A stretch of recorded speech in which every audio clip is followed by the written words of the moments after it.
All right, welcome everybody to episode 129 of Hash Church, and apologies for the late start today. I had to drive my son to ski school for 8 o'clock in the morning and only had an hour to get back from Whistler, and it takes about exactly an hour, so apologies for the 12 minutes late. Do give me some time. I need to send these links out to the panelists, and we've got an exciting show for you today. I hope you guys are looking forward to a good open dialogue. Moving into some interesting conversations today in regards to the Silk Road. Let me just get these links out here really quick. Boom, bam, boom. And I want to send an email to Lyn and Tatiana. Get them in here to discuss a couple of different discussions. Start with Lyn and Tatiana, which is they're from the Free Ross org. Ross Ulbricht, who is currently serving life in prison without possibility of parole for his part and involvement in the Silk Road. They're going to come on here today and talk a little bit about cryptocurrency, the Silk Road, and just sort of all of these different three roads that crossed across Ross's path, which is the cyber division, the drug war, and the financial regulations. Hey, how's it going, Todd? It's good now that you're in the driver's seat. Hey, that's what I'm talking about. It's working. I thought, did we send out the links yet to everyone? It came through on Facebook to quite a few of us. Oh, it did already come through, so I sent it. Great. I figured you're in here, so we'll send out the link to Lyn. Kind of looking forward to the discussion today with Lyn and Tatiana to get into this Silk Road discussion, which is more than just Ross's case, but a lot of people out there in the world, in particular, people that have privacy, that want privacy in life. This is going to be a very good conversation for that. And I think it'll open right up into having the Emerys on. I spoke with Jody. I'm not sure if Mark's going to join her, but I suspect he's going to be sitting right next to her. Jody for sure is going to be coming on to discuss the Canada-wide warrants that were executed against them recently here in Canada from all the Cannabis Culture stores from Vancouver to Montreal and everything in between. So it was quite a hit they took. Welcome, Etienne and Skunkman Sam. Oh, Skunkman Sam's got a friend. You know what that means. Skunkman Sam. I was hanging with that friend yesterday. Were you? Yes, I was, and it was his birthday yesterday too. Oh, really? Wasn't it there, Mr. Chimera? Happy Earth Strong. It's Chimera who's hanging out. That's good. It's the the bow tie too. I mean, not many people can rock a bow tie like Chimera. That's a fact. That is a fact. Man, I'm hoping to see you here, but there's other things that come up in life, but I would miss if I hadn't passed along all the love and all the people that miss you and wish that you were here and send their love. So same to you, Todd. A lot of people missed you. To you, and people were asking and hoping to see you as well. So you were all missed here. Well, it's good to be missed. Me? People know me in Europe? No way. You would be surprised. Yeah, even with facial hair, they would even recognize you. Yes, absolutely. I'm going to grow more. So how was Cannabis? Cannabis was last weekend, and it was, I hope, awesome. I saw the photos. It looked packed. It's actually, it was huge. A lot of people, a lot of representation of all the companies, all the seed companies are out. It's quite an amazing situation and watch go down. Give major shout out to Strain Hunters and to HQ. I've been hanging out there all week. They've given a lot of love. To be judged in the Masters Cup, and I ended up being I got in as a pro judge, so I judged the solvent competition, and I left right before the actual award ceremony last night at the private party where it was held. But I have to say, overall, the quality of everything here in Spain has gotten better exponentially. The quality of the concentrates now, rosins in the store,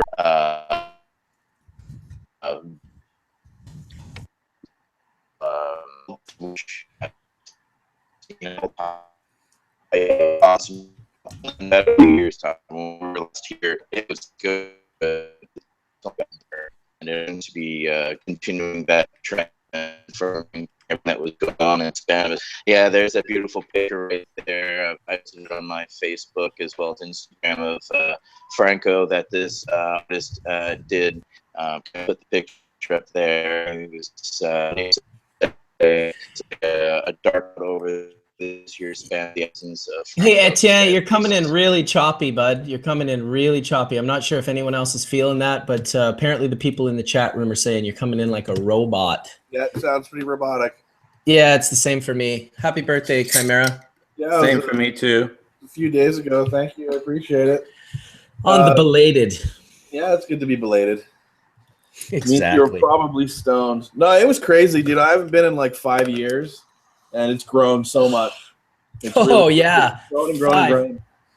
Yeah, Yeah. they've got a huge outdoor area now, and it's yeah. more than anything. And I don't know. It's weird. It's like a completely unregulated version of legalization. I mean, it's way more out in your face than it is in Canada. It was funny. There was a sign outside from the seed company. They had this big sign of lights that they put up beside the entrance, so they could write things on it, right? And one of the things that they had written was "alta en THC," like high in THC, right, in Spanish. Like that was their big advertising. So it's a funny, weird market in comparison to Canada and even the United States, where all these companies really have to like shun the impropriety of it all being about just getting stoned. Right. Like it is about the patient, so they have to maintain this really medical professional opinion.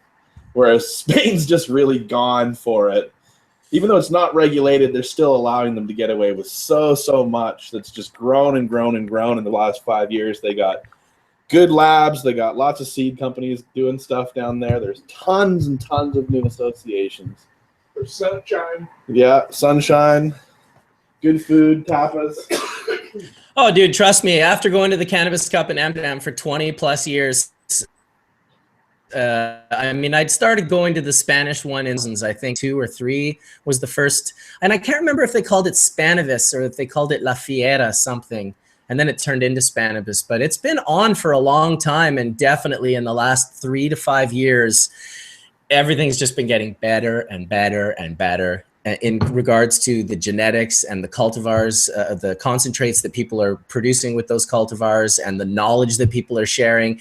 And really, can you get anything more positive than the excitement of the Spanish people who are visiting from all around Spain to come show you their sun-grown resin and their little breeding things that they've done? It just puts a smile on my face for sure. Yeah, and they have such a hash culture already that people are doing that. They really are taking their homegrown and turning it into resin, And it's not just the Spanish. I mean, the Italians are there, the English are there. There's lots of cultures there. For sure it is. The Dutch are there hardcore for seed production. I just base it on who comes to my booth and offers me hash. And I have to say, like, there's a variety, but there's this really core group of incredible roots growers from Spain, and they're all from all over the different areas. And it's such a pleasure to be able to smoke their hashes, grown with extreme love and extreme, attention paid to these plants. And then to be able to meet the person who's super excited to meet you, to share their product with you. It's just, I just love it. I think it's Spannabis. It was sad not to go this year. I'll say that much. Very sad. I think Spannabis is the best example of the melting pot of cannabis cultures from around the world, because even more than High Times was in Amsterdam, the industry and the community has grown so much in Europe in the past 20 years, much in part because of the Cannabis Cup happening, that Spannabis has really caught the inertia. And now everybody flocks all over Europe to it. So anyone who's listening who has not been to Spannabis, I would highly recommend checking it out if you ever get the chance. It is absolutely a fantastic place to make very international friends. Absolutely. And on that note, how about some dry sift? Stable.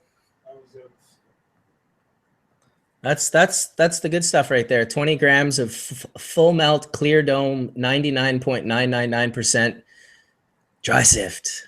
Yeah. I'm going to have a hit. Welcome, Mark Scaldone. And welcome to the entire panel and welcome to the entire audience. Today's going to be a great show. We're definitely going to have Jody Emery in. We're hoping that Kirk, Toussaw, and Dana Larson will show up in a little bit. I haven't sent them out the links yet because I kind of wanted to make sure that if our first guest showed up, we gave them the proper amount of time to share their story. It's a little bit different from anything we've ever covered here on Hash Church. I've invited Tatiana Moroz from the Bitcoin cryptocurrency community. She's an author in that community, and she's linked up with Lyn Osborne for the Free Ross organization. And of course, not Lyn Osborne, sorry, Lyn Ulbricht. Lyn is Ross Ulbricht's mother, and Ross Ulbricht was one of the founders of the Silk Road, and was recently, well, in the last couple of years, sentenced to life in prison without possibility of parole. And although the Silk Road was about a lot of different things, I think the conversation is going to be fairly interesting here for Hash Church. I'm hoping the panel has some understanding of the case. Lyn's going to come in and share their story, a little bit different from the media story. And we're just going to sort of have a discussion about this Silk Road and the dark web, the deep web, privacy issues. And I think it's going to be a great conversation that will tie right into Jody and Mark and the whole Canada-wide warrant that was put up against them. Because I'll tell you, there's three different things that if you mess with the government, there's three different things where they're going to come after you hard. And that's anything in the cyber world, you know, the drug war, and then, of course, the financial regulations. And Ross, unfortunately, hit all three of those nails on the head simultaneously in an intense crossroad. And so we're going to discuss his case today. And I think it was Kevin McKernan, actually, who suggested I get in touch with Tatiana, who linked me up with Lyn. Unfortunately, he's on vacation right now with his family in Exuma. But I will send the link out to him as well. And hopefully he can show up as well, because he has a good amount of information in regards to this conversation. And a lot of you might be wondering, hey, is this really a conversation for Hash Church? I think it is. I think that we all know that the Silk Road originally started. It was a site. Originally, it was a site with cannabis being sold, and it was majority a cannabis sales website that blew up into all different types of drugs. And of course, if you listen to the media story, it went as far as even going for, they tried to promote weapons, that people were buying a lot of weapons and guns, which was a little bit easier to disengage from, considering you can buy those at, like, I guess Walmart in America. I think you can buy them at 7-Eleven too, maybe. So not too worried about people buying guns online like that, but they were definitely promoting this big murder for hire thing, which really smeared the whole name of the Silk Road and Ross Ulbricht. And it was really, if you listen to how the story went down and how they came at him, originally charging him with murder for hires. And then when the actual court case began, the murder for hires were nowhere to be seen. Of course, they brought them up later in the court case to try and manipulate and move pieces on the board the way they do. It's an incredible story. I watched the Alex Winters documentary last night called Deep Web, and Alan Ted's Excellent Adventure. He was opposite of Keanu Reeves in that movie, and now he's making documentaries. He's doing really good research. He's got a couple beautiful TED Talks, and I'm excited for the conversation today. That is for sure. In the meantime, I guess, as Rob Clark would say, it's time to blow smoke towards the Vatican. Wherever you are, Rob, I'm sure you're not at the Vatican today, but wherever you are, we smoke this for you, my friend. He's fishing in New Zealand. There it is. That makes sense, actually. He said he was going to try and get that done. Hey, while we're on the topic of Mark Emery and, him having been in the States, there's another seed seller out of the UK that is probably going to be going down to the States, it sounds like, quite soon. I heard this the other day. Someone was telling me, did you hear? And I'm like, no, I think he's out of problems, out of jail. He's back in the UK. So do you have any updated information? This is obviously Gypsy Nirvana we're talking about. That's right. Gypsy has been, they've started the proceedings against him in the UK. And so I'm not going to talk about his personal situation. No. But anything that can be shared. Yeah. I mean, essentially proceedings are underway, and he's not able to leave the country and all that kind of stuff. So brutal. We all got to send him, good luck and good wishes. We know what happened. when the United States gets the grip on someone for something they think they did. You know, there's a whole really strange little tie-in that I don't know if you know about, but you might, in consideration of Ross Ulbricht. You remember a character by the name of Plural of Mongoose? Yes, of course. So Plural of Mongoose is tied into this whole Ross Ulbricht thing, Silk Road thing also. And he was actually using Gypsy's name as an alias. So I'm not sure if there's possibly, there's a possibility that might have been how he was tied into this whole thing. Well, do you guys know the history of the name Dread Pirate Roberts? Yeah, it's from The Princess Bride, right? Exactly. And do you know the history of the name and how the character who is the name Dread Pirate Roberts is never really the real Dread Pirate Roberts? There was only one original, and the name gets passed down. Right. So it's interesting in the sense because the defense of Ross when he came to defend himself in court was that there was another Dread Pirate Roberts that framed him. Or there were multiple. One of the dealers from the site that remember in the documentary Deep Web is said he's not testifying. He's just all blacked out with his voice changed, and he's basically saying, yeah, there were at least 2 to 3 people that operated the Dread Pirate Roberts account, and then you have the history of the name being a name that gets passed down. It's just an interesting story. I found it to be a little bit of an interesting It is twist. an interesting story, but if you read the Thomas Clark indictment, which is the Plural of Mongoose guy, you actually you would read the pages. There's because when they busted Ross Ulbricht, they found him in some kind of coffee house. Yep. With his computer open, so they got That's all right. the data that was on the computer, and in that there's a whole bunch of conversations with this mongoose clown. They actually busted him at the public library. Sorry? At the public library, that's right. He was busted at the public library in San Francisco. Right. Yeah, and they seized him. They seized his computer open because they had a girl distract him. He turned around and she snatched the computer off the desk before he could log out or close it. But they also had someone who was contacting him and asking him a question, so they knew he would log in. When they saw him log in on this person's computer, that's when they went and picked him up, knowing that he was on the computer. So pretty interesting stuff. I'm definitely looking forward to Lyn and Tatiana. I hope they can make it in. We never did the technical difficulties check or the troubleshooting in the previous 2 days like I wanted to. But, oh, here we go. There's a picture of Ross, free Ross. Is that Lyn? Yes. Hi. Sorry, I didn't get the email right away, but here I am. That's okay. Welcome to Hash Church, Lyn. We've just been talking a little bit about the story.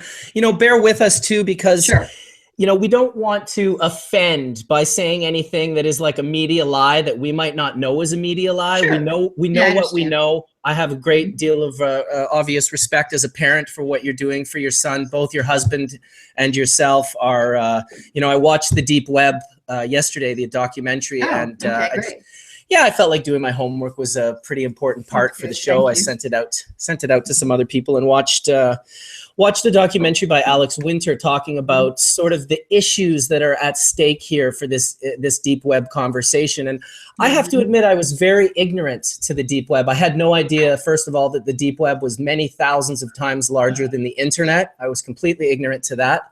I didn't know that either.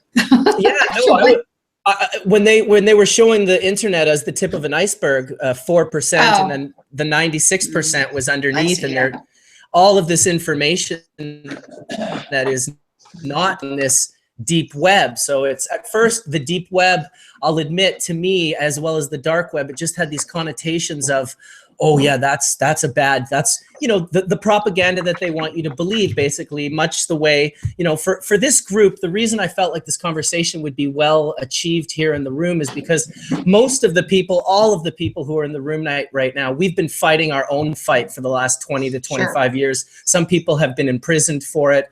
Some people have lost their lives. The whole nightmare of this drug war. Ross is in prison for it. Right, exactly. Exactly, right? I mean, Ross is even, I talked about it earlier, he's not only did he hit the drug war, but he also hit cyber crimes and monetary regulation. So that trio seemed to be the most protected aspects of the world agenda. So can you see me okay? I don't see my image there. So your camera's not coming up. It's just why isn't that blank working right now, but we can hear you perfect. Well, don't be sorry. It was my fault for You may just have to toggle your camera on and off, or unplug and Well, plug I'm in your using a webcam. webcam. I can just take off. I have this webcam. Maybe I'm doing it wrong.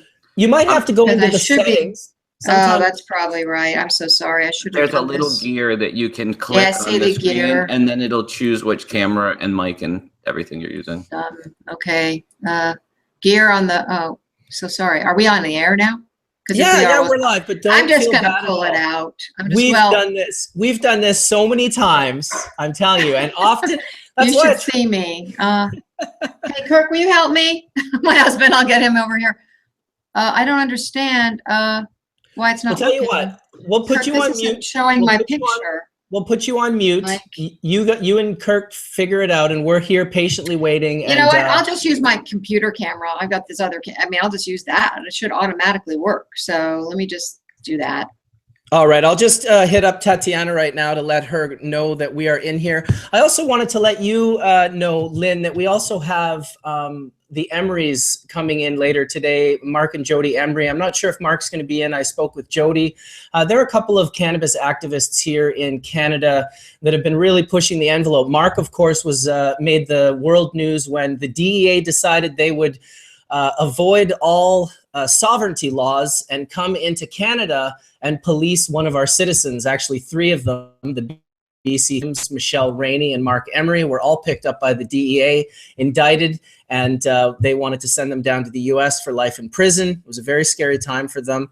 Michelle Rainey was suffering from Crohn's. She ended up developing cancer and promised them that if they put her in prison, she would die in prison and it wouldn't look good on them. So they avoided Greg and Michelle's sentences, but they took Mark Emery out of Canada, put him in a federal penitentiary for 5 years, which was amazing because we thought he was going away for 40. But 5 years for selling seeds over the internet in a country that wouldn't even charge you with a crime, to be taken by the DEA to a country that you're not even really visited.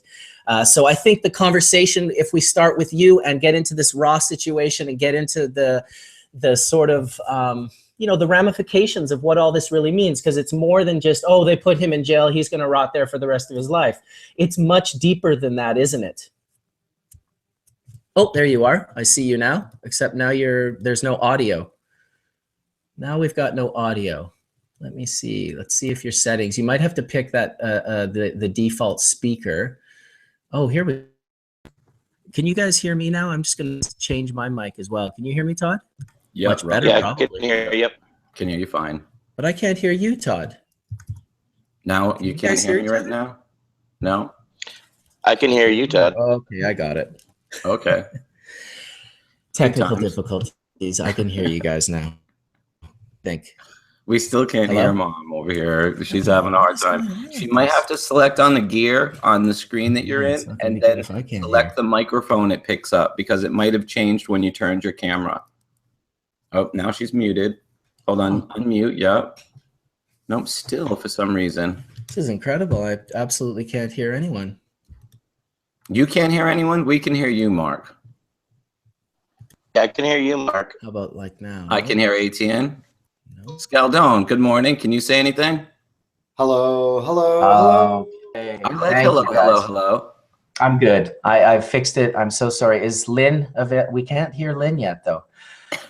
That does get confusing. I went into my cog and I went into my settings, and all I did was change the microphone to. And when I did that, it changed the default speaker. I could no longer hear anyone. Well, I hope they get their microphone working. I really want to hear what they have to say. I think Tatiana is going to be coming in here in the near future. Can you guys hear me? Yes, that's Oh, awesome. Yes, thank you. My husband saved me. Yes. So sorry. I'm not the most technical person. You know So I'm what? good now. You can see me and hear me. Is that correct? We can hear you and see you. Yes. Tatiana just entered the room, and really it was my fault for not doing the technical troubleshooting days earlier. So please, it's not on you. It's on I've me. done this so many times you would think I know what I'm doing. But you know, Yes, well, no. I'll tell you, one of the things that blew me away about watching you speak was I was watching you and I thought, wow, look at this woman. Like, she is the mother of a son who loves her son dearly, and she's been tossed into this incredible dialogue like this, and not just like, I mean, it is advanced. This is an advanced dialogue dialogue that most people, I mean, I was nervous about having it myself, and I'm not a dumb guy, but I felt like I really needed to do some research, and I wanted to make sure that I was able to, you know, really discuss the conversation, because it's complex, and it's overbearing, and most importantly, it has massive implications to the world, to everyone in the world, not just Ross. Absolutely. I wasn't really aware that much about the drug war, about the mandatory minimums. I knew a bit, but and I thought they were wrong actually at the time, but I didn't think about it that much. Ross, none of my kids were into drugs or drug problems or anything. And what I've learned is seeing it up close and personal and how the government operates, which is appalling. The U.S. government, I'm talking about when I say the government, is shocking and frightening.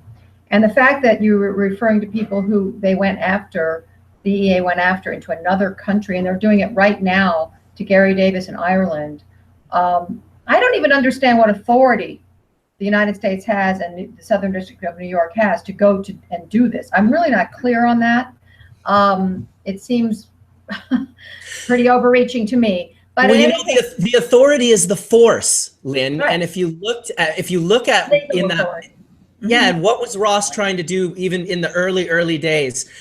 There was a quote on that Deep Web documentary that said something about, I want decisions to be made based on, like, they were talking about how they wanted the decisions to be made based on like mathematics, not on brute force, but what's right. Voluntary interaction among people, as long as it doesn't cause harm, was the general philosophy of the site. But what I was going to say is, what I've discovered about the drug war is it's not about drugs at all. It is, I believe, if it were, they would have stopped by now, because it's been over 40 years, over $1 trillion. I've heard a rumor people still do drugs, hello, and it doesn't work. And so if they really cared about drugs, they'd find another way. It's not about drugs, I don't believe. I think it's about government expansion, intrusion, and there's a big money-making component. And of course, I go to the prison to visit Ross, and I have come to know the families. I've come to know the other inmates, and of course, Ross has. Most people in prison now, more than half, are nonviolent, and most of them are drug offenders. And I see the ravaging of these families and these children. I mean, to go in and see these kids, they come in happy, they're all excited to see their dad. They leave just crushed and crumpled and crying every time, and it's just heartbreaking what it does to people. And there's 2.5 million children suffering because of this drug war. And who knows what the repercussions will be there. And Tatiana was talking, well, she can tell you, but Mom, and I've talked to several similar situations where her kids were getting straight A's, they were fine, doing great. And now that their dad's in prison, everything's falling apart, their grades are plummeting, behavior is difficult to control. It's just, the whole, families are shattered. And these, it's easy, sometimes when you read statistics, it doesn't really have impact. But these are real people that I know and see, and it's a horrifying thing. And I really want to try to have people who are against drugs understand that the drug war is not about drugs, because the drug question is perhaps philosophical. It's your own experience. It's even, they can say it's moral, but it shouldn't be a legal question. There is no, as far as I can see on the federal level, any authority legally for the drug war. Can I mention this? We really should have a war on hypocrisy, because my aunt died from the liquor. My grandfather got emphysema. You can smoke cigarettes and drink vodka till you fall off the planet. Nobody cares about you.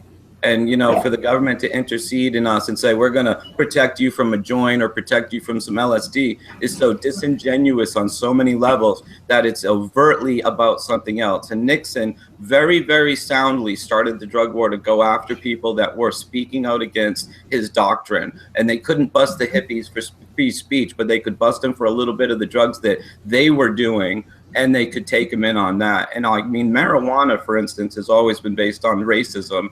And we as a culture have always suffered because it was based on our white government fighting against Mexicans and blacks and the cultures around cannabis. And it has now extended even into, dare I say it, white families that don't have a whole lot to do with the old traditional drugs. Now the profit is so huge in the drug war that they will disrupt everybody's lives in order to continue the production and the profiteering that the drug war has created.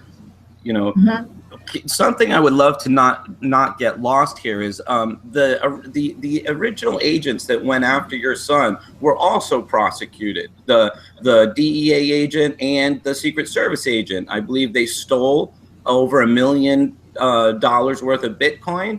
And could you talk a little bit about how the corruption went beyond who they were pursuing and into the institution that was pursuing them? Sure. These were two agents at the core of the Silk Road investigation out of DHS Maryland. One's Carl Mark Force, who's a former DEA, now in prison. The other is Sean Bridges, who was actually working for the NSA at the time, as well as the Secret Service. And they not only stole over $1 million, but they had unfettered access to the site in all kinds of ways. They were operating under various aliases. They had the ability to commandeer accounts, including DPR's account, including act as DPR and other entities. They could write and edit and delete anything from chats on the forum, on the marketplace. They had keys. They could change passwords. They could change PIN numbers. They had access to bank accounts. They had the keys to the kingdom. So let me clarify this one more time. They are the former NSA and the Secret Service. Secret Service was involved because this was cryptocurrency, and the Secret Service is the police over our currency. And the DEA was involved because this was a DEA case, obviously. Both those cops colluded to steal money and to really illegally interrupt what they were pursuing. So a lot of what you're saying about the murder case that was never brought against your son, that was only brought in the media, could have well been created by these agents looking to lay bait where there wasn't any. Well, yeah, I mean, in fact, the only remaining indictment in Maryland about that was based on testimony by one of these corrupt agents who's now in prison. But yeah, so these guys this information was not permitted by the judge to be known to the jury. So even though the defense pre-trial argued that this was relevant, yeah, do you think that corrupt agents were all over the site and with a motive, as you say, and the ability? It was not, the jury never knew a thing about them. They didn't know they existed. And this is a big part of Ross's appeal, is that it's called the Brady Rule in U.S. law, which says you can't suppress or hide evidence that's exculpatory, that's favorable to a defendant. You have to let them know. And they didn't. They made sure, they painted a certain narrative of Ross at trial. And it didn't fit the narrative that maybe there were corrupt agents all over the site that could have changed the evidence that the jury was being presented with. Since then, this is really important, it has been discovered by the defense team that there definitely was tampering of evidence. And this goes to the heart. When you say it don't even have a maybe, there were two agents that were handling the case that went to prison because they tampered, stole, and lied throughout their investigation. That is not something that is a maybe. That is absolutely true. That's part of court record. And they have not admitted to tampering. They have been proven to have stolen. I'm just saying they have but the isn't ability. that tampering? If I steal from a case, that's okay. If you want to, yeah, okay. But I'm saying there's proof of actual evidence which has been shown to be wiped, and that there's a third corrupt agent, which is discovered post-trial. And also another thing that was discovered post-trial was that another Dread Pirate Roberts, or a Dread Pirate Roberts, logged into the Silk Road Forum 7 weeks after Ross was in jail. So this has just come out a few months ago, in November, and this was not even mentioned at trial. It's not part of the appeal because it came out after that. But there was evidence that was shown to the jury about a conversation between another agent, another rogue agent, a third, and I think there may be more, who between DPR and that agent that was wiped. Someone went in to the evidence and wiped a big section of significant conversation. And I can tell you more detail about it, but basically that's the bottom line. So there's so many questions here. But yes, the original agents that were convicted were not allowed to be known to the jury. They are now serving time, and they've admitted. Meanwhile, a ton of their emails, which remain encrypted, the government did not make it part of their plea to get the key to decrypt their emails. Still undisclosed information, still sealed information, because obviously the government is not interested in unearthing the whole story. And do you guys have any idea who brought this to the attention of this senator that sort of kind of got, it seemed like Schumer? Yeah. Chuck Schumer of New York. I think it was Gawker article. But the thing is, Chuck Schumer, and see, this is the other thing, just like the drug war is not about drugs, this case isn't about drugs as far as I'm concerned. It's about, and I don't think that's why Schumer went after it, it's about cryptocurrency, Tor, privacy, and alternate currency Bitcoin. He was on the Senate Finance Committee, the Banking Committee, and I'm very convinced it's not about drugs, because the other defendants who were convicted in the case, who were drug dealers, they never said Ross was actually a drug dealer, just they said he was a website host. The worst sentence was 10 years. One guy just got 3 years. The sentence, and then Ross gets double life plus 40 years without parole. It's not about, the threat was not drugs. The threat, I believe, was Bitcoin, privacy, and the philosophy of the site, which was all about liberty, voluntary interaction among consenting adults, as long as it doesn't harm someone. There was no child porn. There was no violent things like assassinations. There was no stolen property. It wasn't allowed. There was a philosophy involved. In any case, yeah. So that's it's not about drugs. And so Chuck Schumer decided he was going to take this thing down, and pushed it. And Preet Bharara, who was just recently fired by Trump, I think yesterday, who was the head of the Southern District, was Chuck Schumer's special counsel for a decade at least. And the judge in Ross's trial was recommended by Schumer for her position. And so it was very much a Schumer case. Ross was arrested in California, but somehow he ended up in New York. I mean, I'm like, interesting. Why is he being tried in the Southern District or the Second Circuit, New York City, or tried in the Southern District? Yeah. And then the appeals in the Second Circuit. So it's not a mystery. They did it to Tommy Chong. They find prosecutors that are willing to prosecute, and they set up a crime that happens in that district, even if it means that they have to order the drugs to come to them themselves, like they did with Tommy Chong. They ordered bongs to be delivered to a place in Pennsylvania where they were illegal to ship to, and then Tommy got brought to Pennsylvania to be prosecuted. It's very common. And they also do it because they want to take them out of the Ninth Circuit in what would be considered a soft or liberal district or court area, so they bring them to New York, which is absolutely more conservative. Absolutely. But what they did in Ross's case was they brought a heroin dealer who was basically testifying in exchange for some, leniency, who perjured himself at least twice, I think 3 times. I heard him with my own ears, that the defense proved it, saying, "Oh, I bought drugs off Silk Road and sold them in New York." So the word of a, someone with motivation to lie and to, heroin dealer. It's obviously not about drugs. People were selling drugs online on websites before the website Silk Road existed, and they certainly were selling drugs online immediately after the Silk Road went down. Others popped up. Even a secondary Silk Road popped up with an admin named Dread Pirate Roberts. Mm-hmm. And the guy who was running that just got 8 years. 8 years. Ross gets life. And they're saying, well, you're the first one to use the internet in this way, so you have to be an example. And I'm like, really? But then I guess it didn't work. There's like 10 times the amount of darknet markets, way bigger than Silk Road, and with no restrictions. It's like a free for all. To think that you can't buy prescription drugs on the internet is absolute fucking lunacy.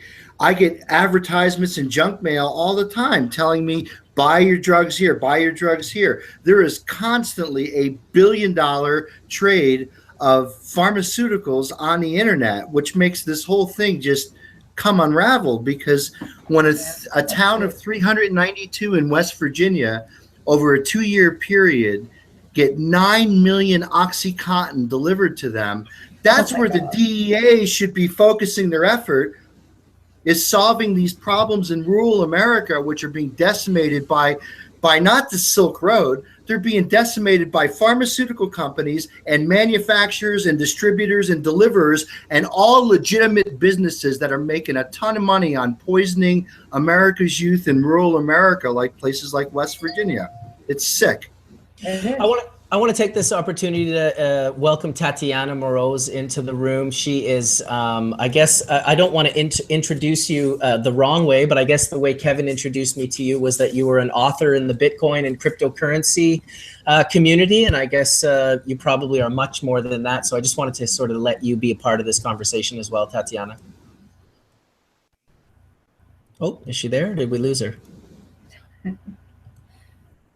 I don't think she heard it. Well, I see her face, but she froze up. She might have froze up, but she'll be back. I just wanted to make. Yeah. I hate when the conversations gets going so fast that I can't introduce people that have been in the room for a while. So we'll make sure we introduce her when she comes back as well. Yeah, it's obviously not about the drugs. It's definitely for me, the thing that I got out of the documentary, The Deep Web, that tripped me out the most was this sort of aspect of privacy. And it was during one of Alex that he said, we want privacy, and how you can prove that to yourself is by walking over to your bathroom and noticing there's a bathroom door on it. That's called privacy. You know, the drapes on your windows, those are privacy drapes. You close them so people can't see into your home. And I thought, wow, yeah, like we don't have bathroom doors and drapes online for these companies that not even through malware, but through apps and other things that you just agree with, terms of conditions, we give away so much of our information that it would be the equivalent of allowing them to come in and rummage through our things, rummage through our underwear drawer and rummage through our closet and look all throughout our house without a warrant. Why, if they cannot do that in the three-dimensional world, should they be allowed to do that in the cyber world? This is a huge question in this case. I don't know if you want me to say now, but it's a huge question.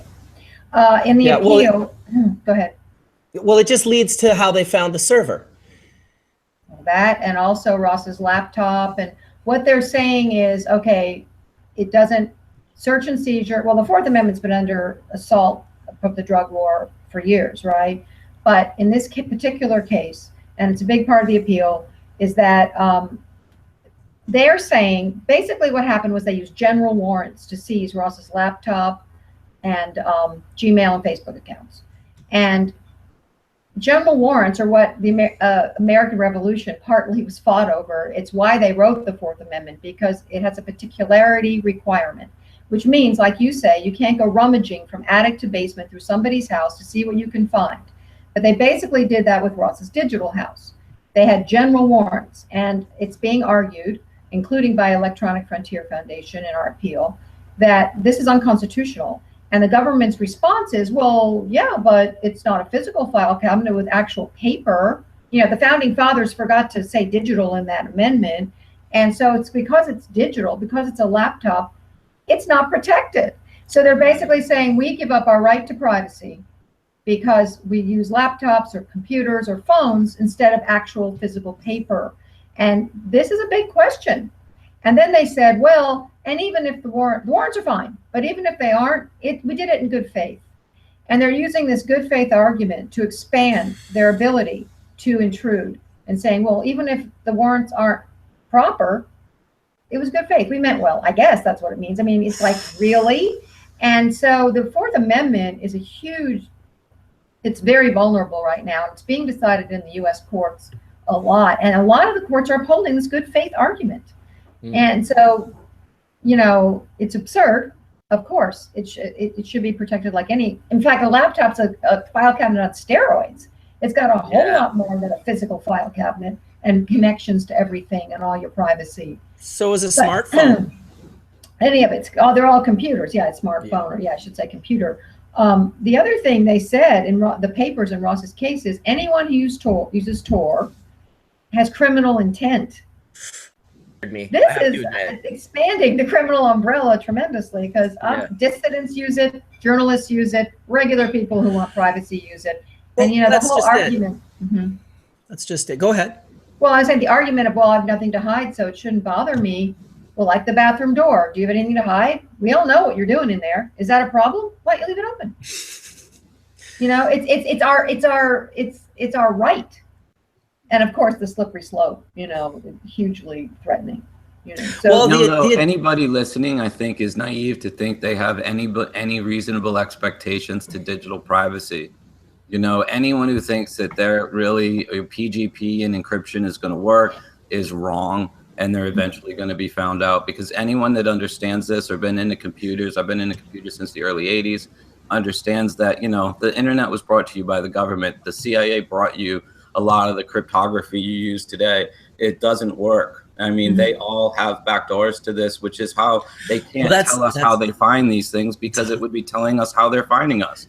And Todd, if you watch the dark web, there's an incredible discussion on that very thing, that the internet has been made weakened with all of these backdoors. And these hackers are talking, that's why they don't operate in the internet, they operate in the deep web, where you can actually create things that are so like difficult to break into that it's obviously a giant threat when you see them come out and sentence him to double life sentence with 40 years on top of that's the reason. that. You can tell that sensitive, there's something there they really don't like, because if you watch the deep web documentary, it's got a really cool kind of thing where these guys in London, they're these hackers and they're talking about it. They're saying, listen, these guys have on purpose weakened our internet, weakened the security and the privacy of our internet with all of these backdoors. And when you build a system in the deep web without those backdoors, you can build it extremely strong and much more difficult to get into. Perhaps you have something to say on the matter, Tatiana. This is, you're into the cryptocurrency and Bitcoin community, are you not? Oh, we can't hear you. We've done this, I know, trust me. It happened to me, it happened to Lyn. It'll be okay. Yeah. It will be okay. I'm texting her too. I don't know if she's seeing that. Wonderful. We got 700. I just want to say to Ross's mom. Is she on? Yes, she's on. You can tell her, Todd. Tatiana, can you hear us? No, she's still. You might have to go to the gear and select a different microphone. And I just wanted to say to Ross's mom, I totally admire what you're doing. Thank you. I was unfortunately one of the first people the feds busted after California legalized medical marijuana, and I spent 5 years in prison. My mom did just what you're doing, which is run around and speak and do media, and she became the activist I couldn't be while I was locked up, and I appreciated it a lot. And I was in with people like a friend of mine his name is Rick Ross. He had life as well for cocaine in the 80s. And he was released, and I think that in the future, Ross, your son, will see freedom once again, if we're really free. But that's my ongoing joke. I don't think we're really free, but I think he'll be out and having dinner with you in the future, because all of this will come to light, and appeals will happen, and he will be able to bring this in front of the court, and he will see justice, but it may be a while. No, I know. They move very slowly. Thank you. I really appreciate that. And really, I see it as a bigger fight. As I mentioned earlier, I know other people who, Ross is not unique, as your story attests to. And I do see this as a bigger fight, as well as my fight for Ross, of course. And that's great. Your mom did that. A lot of people, you may not be surprised how many people say, my parents would never do this for me. And I am doing it for him. He's a son worth fighting for. But also, we're at a tipping point in history. That's how I see it. And this digital age, we're going in, careening into it. And the courts are trying to keep up and decide things within a new context that many of them don't understand. And we can go either way. We can go towards more government intrusion and oppression and control, or innovation, freedom. It's kind of at a tipping point, and I think it's a really important time in history. And so that's what I keep trying to have people understand, because the sensationalism around the Silk Road case is a big smokescreen, and that's not really what it's about. And people like you understand. But well, they had to create a big smokescreen around your son's case, because your son's case became so embarrassing to the United States government on so many levels. When you have officers going completely rogue, becoming criminals in the course of their conduct at work, you have a real core problem at the institution and the bureaucracy that needs to be addressed. And this didn't just happen in the DEA. This happened within the Secret Service. These two guys were colluding, and it's hard for me for a minute to believe that they were the only two officers that knew what was going on, because we all know that officers have been caught planting evidence in cases so they can get their man for decades, if not centuries. And this was no different. They had the access. They used the access. They tried to gain money for themselves illegally in the course of investigating your son. And I think that cannot be stated enough, because when that happens, the amount of bullshit that has to be stirred up in order to bury the fact that they have an illegal investigation and criminals investigating criminals, at the best case scenario you bring it up. Because if your son did anything illegal, then he had criminals chasing him. So it was just pirates chasing pirates at that point, all out for themselves. Just to be clear, I'm not sure that it's established they were colluding. I think they were operating independently. But so that's even. But and this third. Hold up, wait a minute. You're telling me the two officers were ripping off this thing independent of each other? I'm pretty sure that's correct. I don't think they were collaborating. Okay, so to me, that's even worse. There's a third, potentially a third, who wiped evidence for some reason. Plus, there's talk of a rogue agent. I believe there's that much money involved. There's all this money unaccounted for. That's a whole other thing. Somebody's out there with the money. And there's so much more to the story that the government apparently is not interested in unearthing.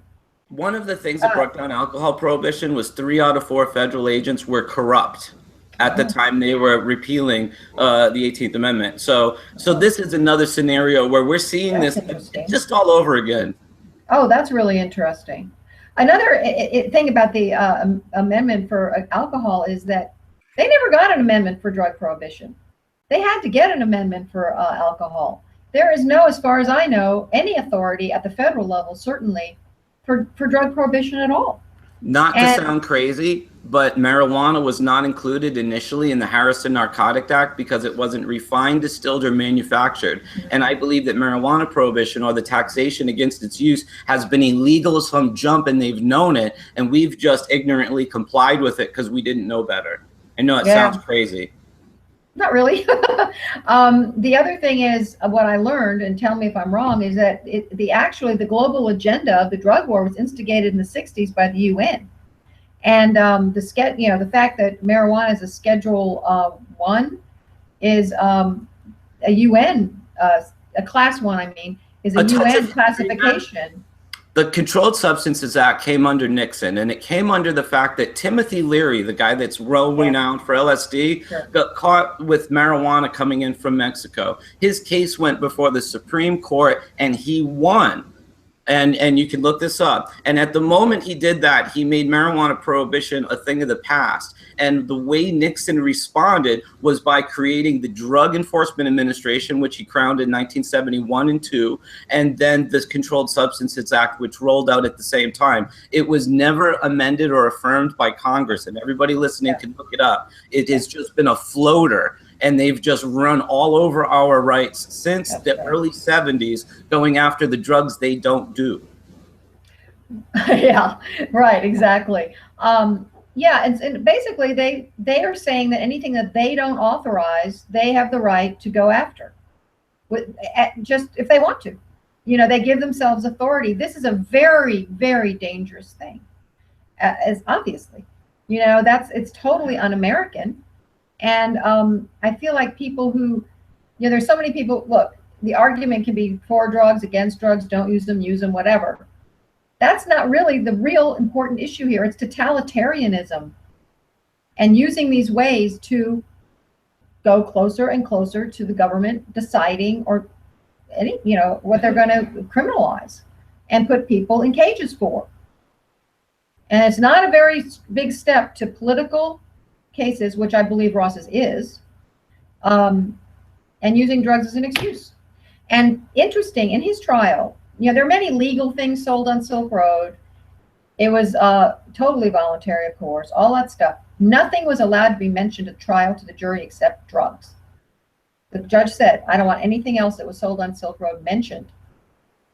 And I'm like, aren't they supposed to have all the facts? Can I make you laugh? Demonized. I couldn't use the word medical before marijuana at my trial because they said it would confuse the jury.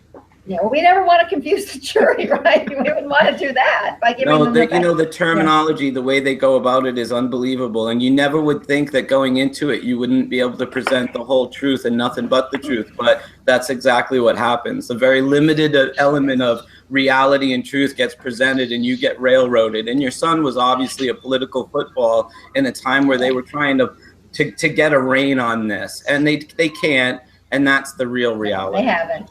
No. They haven't. It hasn't been a deterrent at all. They've just given him life and it didn't achieve a thing. But the other thing, the judge used the idea of an alternate perpetrator because there was a whole thing about another person as DPR that was so totally shut down at trial.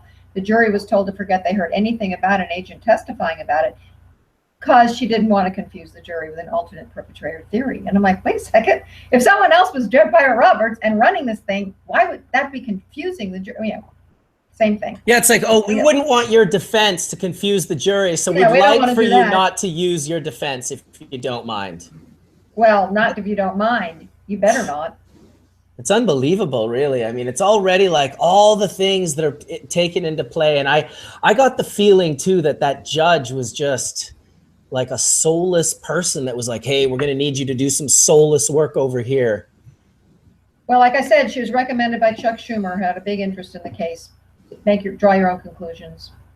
Right.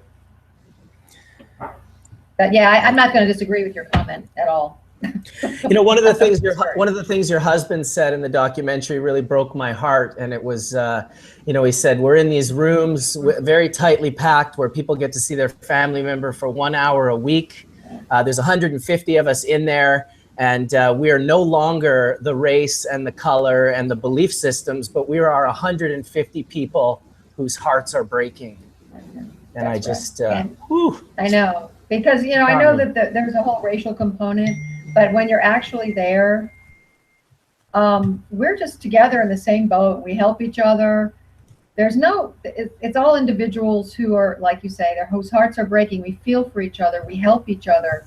I had a woman whose fiance was in there text me, oh, Ross has been moved. Did you know? Which I didn't, for example, you know, or just helping each other with forms and people who can't speak English. I mean, we're just, yeah, I really feel a camaraderie with everyone, and I certainly don't experience any racism towards me, and I'm certainly a minority there. At least from the other visitors, I don't know. But I think generally even the guards who are not very nice, it's pretty much equal opportunity abuse. It's not, you know, racial. It's, you know, and there's, you know, to be fair, there's a few guards in there that are actually decent people. Can I be really upfront with you? When I got out of prison, I got out of prison in 2003, and 3 different prison guards contacted me on Facebook after legalization happened to tell me that they were now retired and also smokers, and that they always admired what I was standing up for. And they were always nice to me when I was in there. And, you know, I know that it's heart-wrenching for you to see him in prison, but, and everybody listening, you know, it's Camp Boredom. Go read books. It's not that hard to live. Boring. You can wake up, you can exercise, you can expand your mind. It's not something you can't live through. So I really say that because I wish more people were not afraid to go to prison and were not afraid to take their case to trial, because we would break the system if we did. Interesting. Well, Ross is certainly making the best of it. He tutors other inmates. He's helped several get their GEDs. He's helped 4 get into a college program. There's 4 letters from inmates to the judge saying, look, this is a good person. You don't give him the maximum. Of course you did. There's 100 letters. 4 of them are from inmates. He also he meditates. He keeps a good attitude. He really does. I'm amazed. I'm amazed at his strength. And Tatiana can attest to that. She's visited him many times as well. He certainly doesn't belong in there. At the same time, you know, yeah, you're right. And he's keeping himself physically and mentally, emotionally as healthy as possible. But, you know, when you're facing life, it's like, it's a daunting thing, but, you know, we're fighting it. We're going to fight it. We'll just keep fighting it. Well, it's got to bring them some comfort knowing that the dialogue is ongoing and that you're out there and that there's this foundation and that you guys are, you know, making sure that this story is heard and it's not going to go away. Oh, yeah. I mean, I think there's a lot of people in prison that are forgotten, you know, that are just forgotten, you know, and buried alive, basically. It's a horrible thing. I mean, as Ross said to me once, he goes, it's so old fashioned. We're still putting people in dungeons. When we have the technology, you could put a ankle bracelet, or, you know, non-violent people who aren't a threat to anyone, which most of them are, around their ankle. They could be home with their family or doing community service or making restitution or whatever you want and not costing the taxpayer a bloody fortune. But of course, that would cut into the profits, wouldn't it? Private prisons, even public prisons, they make a lot of money too. It's definitely intense too, that when you think of someone getting a harsh prison sentence like that, I mean, that woman gave that, and that sentence was handed down to your entire family, not just Ross. Absolutely. Yeah. And she says, oh, the 100 letters, they were impressive. But anyway, I'm going to give you the harshest sentence possible, which leads me to believe she would have given him the death penalty if she could have. And I'm like, wow, she could have given him 20 years, which is no small thing. It's a generation. It's a long sentence. But she chose to make sure that he would be buried alive. Like I said, it's a death penalty. It's just a slow one. Mm-hmm. And she even said, you created this site based on a philosophy, and I'm not sure you've given up that philosophy. And what's the philosophy? Voluntary interaction beyond government control. That's what she sees as dangerous. Mm-hmm. Of course. And that's what she saw as something that had to be destroyed. Right. It's a First Amendment issue. You are allowed to have a philosophy. You are allowed to, and she referenced posts on Silk Road, not saying Ross wrote them, but saying that the government was the oppressor, and she said that was troubling and dangerous. And I found many quotes by Thomas Jefferson and others that I guess she would also find troubling and dangerous. And you know, I'm saying, well, so would you put Thomas Jefferson in a cage? I'm just wondering, because it's exactly the same thing. I bet you if he lost his ID, he would. I mean, this is, you know, very, very frightening thing. What's the judge's name? I'd like to do a little bit of case history on this judge. Yeah, please share with me if you find anything interesting. Judge Catherine Forrest with a double R, Forrest with 2 R's. Catherine Forrest, Catherine and that's with in a K. Southern District of New York. Mm-hmm. Southern District of New She York. was just recently reversed, by the way, by the Second Circuit for a general warrants issue as well, where they said you can't use general warrants. It was like what they've used with Ross. It was a civil case, but they did reverse her, and hopefully they'll see the same, feel the same way. Where's the court? Is it in Brooklyn? It covers, the Second Circuit covers New York State, Vermont, and Connecticut. Hey the guys, Southern I just District posted it. Okay. Oh, thank you, Tatiana. Yes, I see it right there. Oh, hi, Tatiana. Cool. Oh, good. The audio's working. We did the test. Yay. Absolutely. Welcome. It's I feel like you've been waiting a while to give us your 2 cents on all of this. Well, yeah, I mean, I'm just listening. It's always really staggering how widespread this issue is. Lyn has done an amazing job bringing attention to it, and I think we're really lucky, especially since, Ross is the one that's on the chopping block, but there are other people that are sort of in line, which, we're seeing from the conversation here.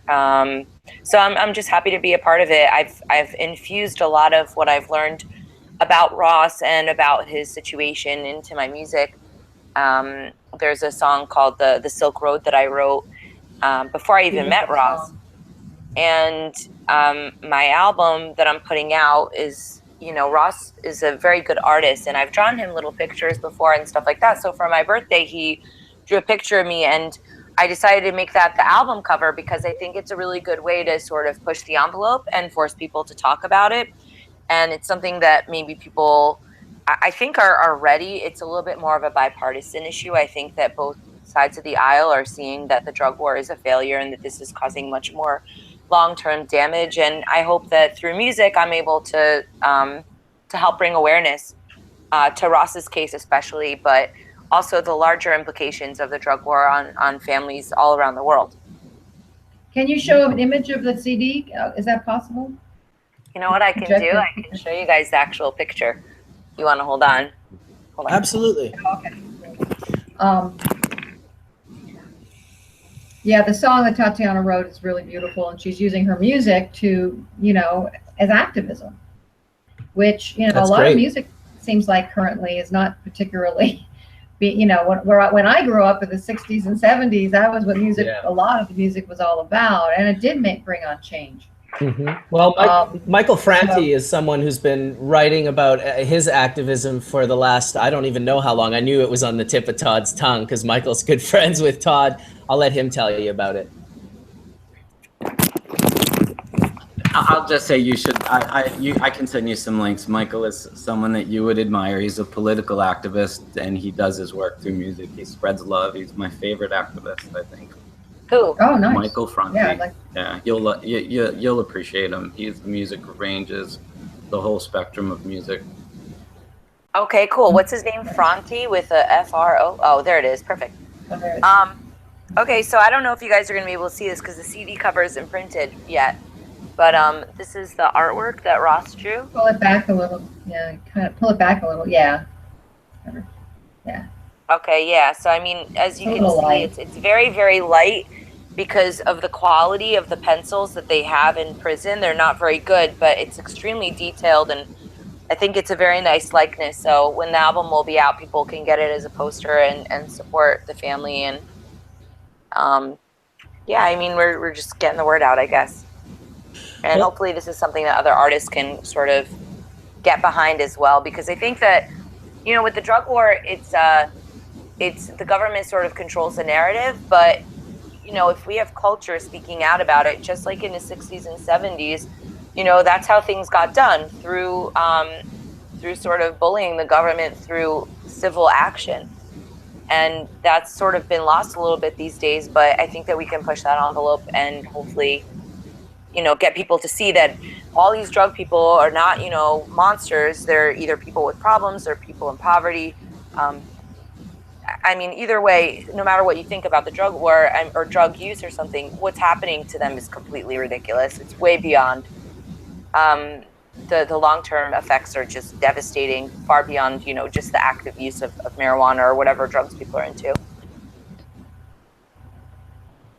Absolutely. Well, the next guest that I am going to be inviting on, Jody Emery, here in the very near future, she and her husband, Mark Emery, have been absolutely pushing the envelope through civil disobedience. Their issue is cannabis legalization here in Canada and abroad around the world. They fly everywhere and talk about it, and they really sort of put their money where their mouth is. And you know, they open these dispensaries, and they're willing to sell cannabis to anyone 19 and over, because that's the age of the legal age of drinking in Canada. We don't have the 21 thing. And they've just been pushing that envelope. And recently they got hammered hard by the police, huge Canada-wide warrant executed, arrested at the airport, both of them, charged with conspiracy, charged with possession, charged with trafficking. All the stores closed down, and tons of monetary, you know, money and cannabis and hash all taken in the hundreds of thousands of dollars. And they've been doing this for a long time, not through this particular mechanism, but they've been activists for a long time. Mark used to sell seeds. He was arrested by the DEA back in the early 2000s and sent to a US prison for 5 years for selling seeds, cannabis seeds, through the mail. So it was one of those things, you know, I kind of call this episode the Great Disruptor episode, because it's all about, if you're disrupting something as major as, you know, their system, if you're messing with their system in any way, and their system is comprised, obviously they have their cyber division, they have their drug war division, which is the you know, the policing and the militarization of the police, and then they have the monetary system. And I'm sure that Bitcoin to these bankers is literally like cannabis. It is a great disruptor in the way people are able to privately purchase things. I mean, it gets to a point now in this day and age where every one of your purchases, all of these different things, are being monitored. And if you're in the internet where all these back doors are, and it's all set up malware, and like Todd says, it's impossible for them not to be able to access you. But in the deep web, that impossibility becomes a lot more difficult, or that possibility, I should say, becomes a lot more difficult. They can't just push a button and easily, access all that information. And I think one of the guys said it was a pretty neat metaphor. He was from Wired. He said in the documentary something about it's a cat and mouse game, and Right. the mouse will win, but the cat will be well fed. Right. Yes, but can I just say bluntly that, look, I spent time in prison with Kevin Mitnick, who was the first hacker that was held for like 6 or 7 years. Kevin used to make me food when I was in prison. He was a great guy. But the one thing he drove through my head was, there is no privacy, Todd. There is no backdoor. The dark web is no more safer or secure than the Google searchable sites. The reality is that all of it has a backdoor that they can go into for their own selfish reasons. The IRS, the DEA, the NSA are not giving you your privacy.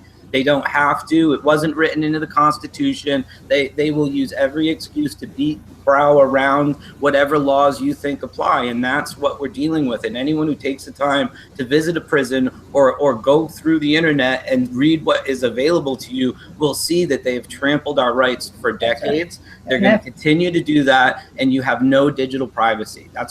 If we did, and if it almost worked, we wouldn't have this conversation, because the Silk Road wouldn't have got popped. And a lot of my friends that were messing with PGP and thinking that they had all the answers, and they were scared shit when this happened, because I was like, told you so. And they were like, wow, I didn't think it could happen. Well, it can happen. They're all over it, and they're doing it too. And as you were talking, you look up, the DEA agent gets prison time, the Secret Service agent gets 71 months.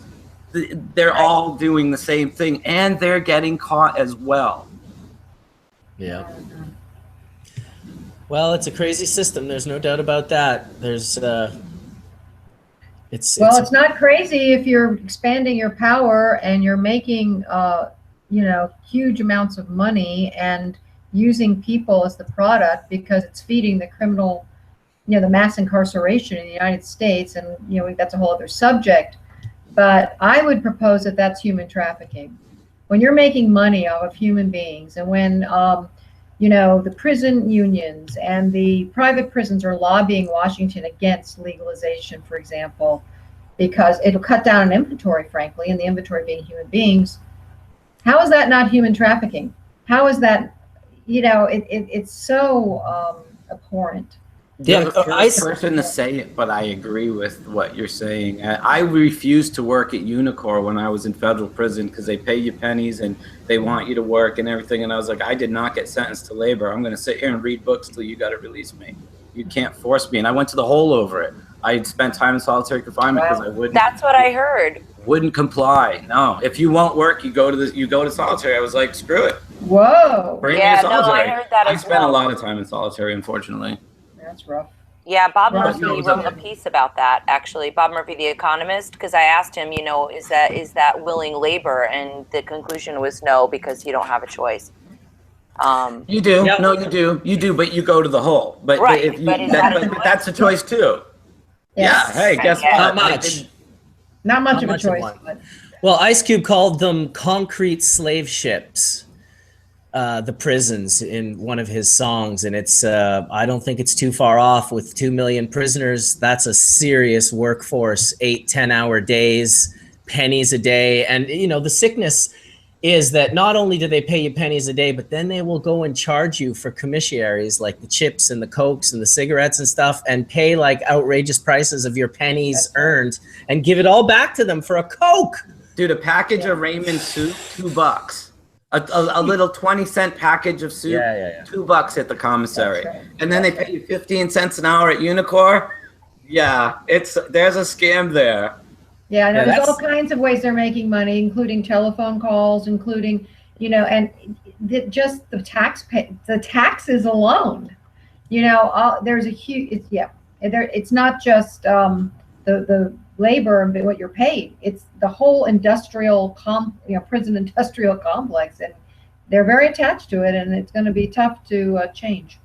No, we try, we usually talk about cannabis and hashish and things happy on this show, and everyone complains when we talk about politics, but politics has dictated the course of our ability to be happy.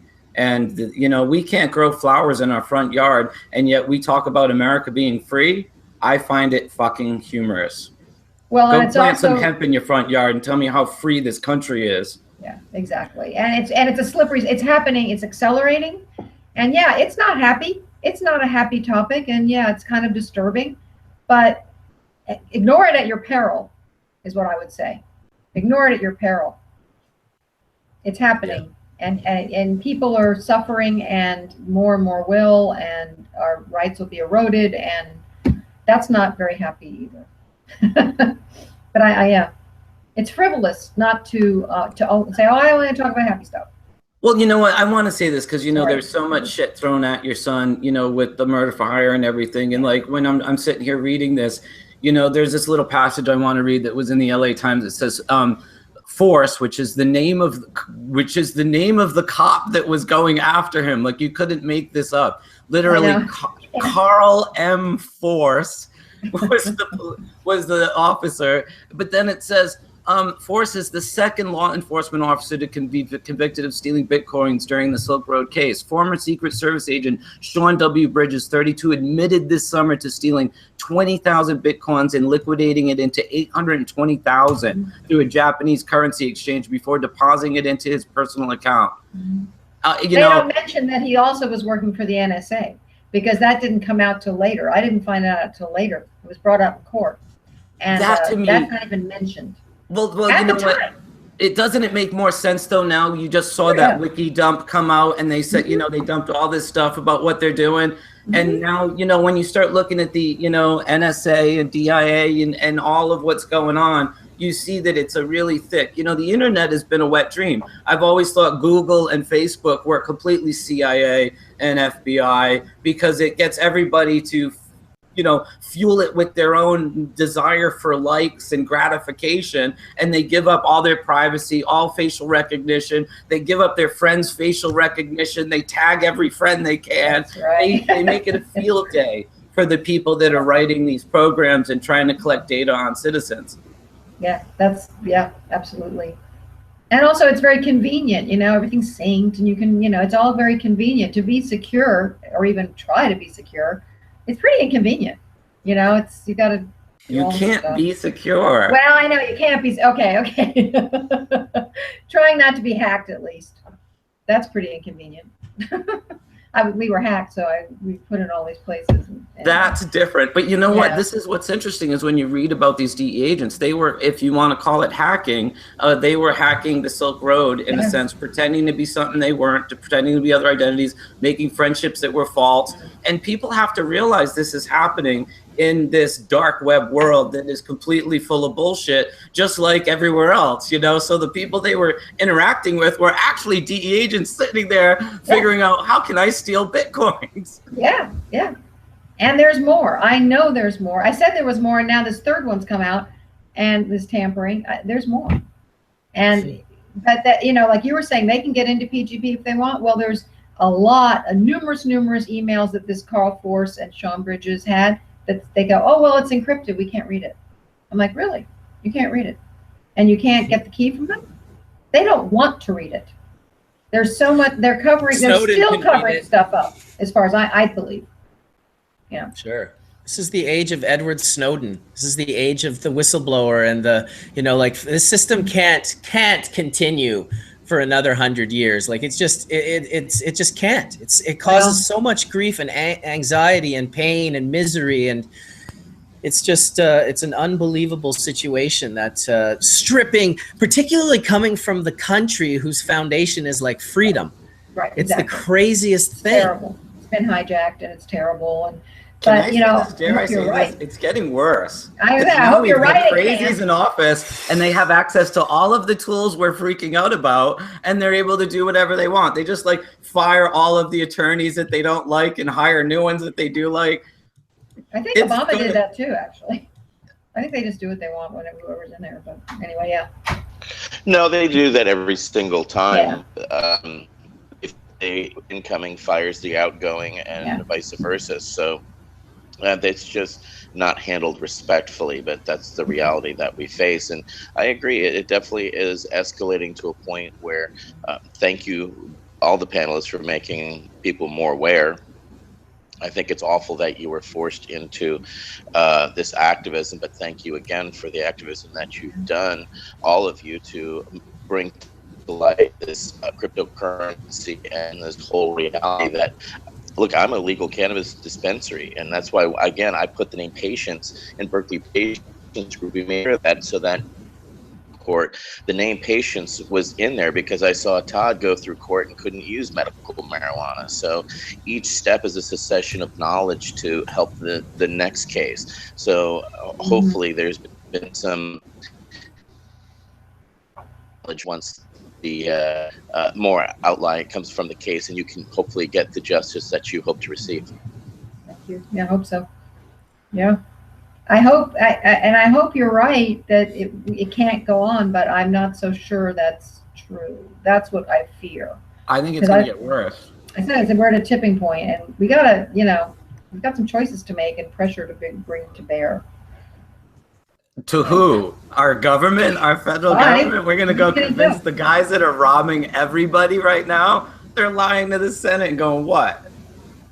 What you gonna do? Fire me? I mean, we're in a really weird time right now. I mean, honestly, really. What are you gonna do? Just roll over and say I want to only have happy thoughts? I mean, seriously. No, I think that I know I've been a political activist. I had cancer 10 times as a kid. So you know what? I think we're all doing life sentences, to keep it real. And it doesn't matter if you're in prison. And I didn't lose part of my life when I went to prison. I was just as alive in prison as I am right now talking to you in my house. The truth is that you have to realize we're all stuck on this planet. You can't breathe or exist outside of the little blue bubble. So once you realize that, you can go through life with a lot more courage and be free and flow. And that's what I chose to do. And when I die, I'll die happy. And it doesn't matter where I die. I know I did my best the whole way through. And I don't think that what your son's going through is as bad as you perceive, because I went through it myself. And this is my life after that. And I have quite a few friends that have gotten out of prison, and their lives are more than normal. Post that. It was just another experience that he's experiencing right now. And fortunately, this is going to sound weird, but I realized I had a lot of great friends. I mean, a lot of people don't want to get busted because they don't want to look around and realize they have no friends or nobody that cares about them. But it was the opposite for me. I had friends that I would have never expected come out of everywhere to do their best to protect me and be with me and be in solidarity with me. And it was incredible. And so it was a beautiful experience to me because of that unintended consequence of it all. 18, the kid sitting on this panel, was one of the people that used to ride with me on my motorcycle when I got drug tested and, stood with me as I went through the whole damn ugly process, and then had to watch me go self-surrender to prison because I showed up in a suit and said, fuck you, I'm not going to be broken. And I think if we all did that, we would totally deal with things so differently in this country, because the system isn't that scary. So, keep feeding Ross your positive energy and your activism and lending your voice to this. And someday I believe that justice will be served and the whole thing will be seen in the light of day. It'll just take more time than we wished it would. But, he'll be vindicated for the things he didn't do, if that makes sense, because that's really what's holding him in there right now, are the things he didn't do. And the collusion of others that were in the employment of the government to actually be criminals and to have that covered up, because that's really what your son's sentence is also part of the cover up, to cover up the embarrassment of what 2 different agencies did to the government. Right. No, I really agree with everything you're saying. And it's very encouraging. I really appreciate it because from your perspective, it's very encouraging. Ross is hanging tough. Ross has said, because someone called where he is the most soul-killing place in the system. And he said, they're not killing my soul. They're not. And he's keeping a strong attitude. And, Tatiana. Well, I'd like to attest to that. I mean, Ross is constantly impressing me with his ability to handle this bad situation. And I agree, obviously it's horrifying, especially the sentence specifically because of that lack of the confirmed light at the end of the tunnel. But I've never seen anything like it. And, you know, his letters to me are so encouraging. His letters to other people, his kindness that he shows to other people.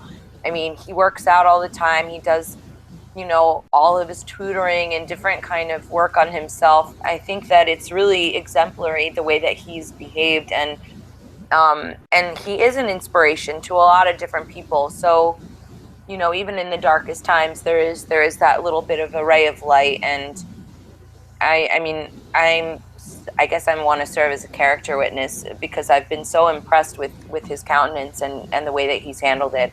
I think it's something that all of us can use in our lives, and hopefully he'll be able to share that one day in person, and hopefully that'll be soon. Because he's learned a lot of lessons, and he, more importantly, takes the time to teach those lessons to other people. Yeah, I hope he's exonerated from the things that he states he didn't do, because if they had bodies, they would have charged them with him. There's no question to me that if they had any of the things that they accused him of doing, they would have been on part of that indictment, and there would have been, you know, absolute evidence that people were murdered and tortured and all the other things that they claim happened, which I think are all suspect when you realize that the people that were claiming these things are now sitting in a different prison for being more or just as much criminal as the people they were pursuing. And you know, this is gonna sound weird, but when I left prison, I was more sympathetic towards the prison guards that have to put up with these idiots than I was the prisoners, because you know what, the prison was full of people that I think are idiots and shouldn't be in society, that do really bad things, like steal when they're at work, for instance, like the Secret Service guy and the DEA guy. Those are real criminals. Those are people that are not, you know, they're not real criminals. They're not like some smuggler that's, you know, didn't take an oath. They took an oath, they went to work, and they started stealing everything from the office. These are bad people, in my opinion, and they should be in prison. And you know, but then you have people that are railroaded.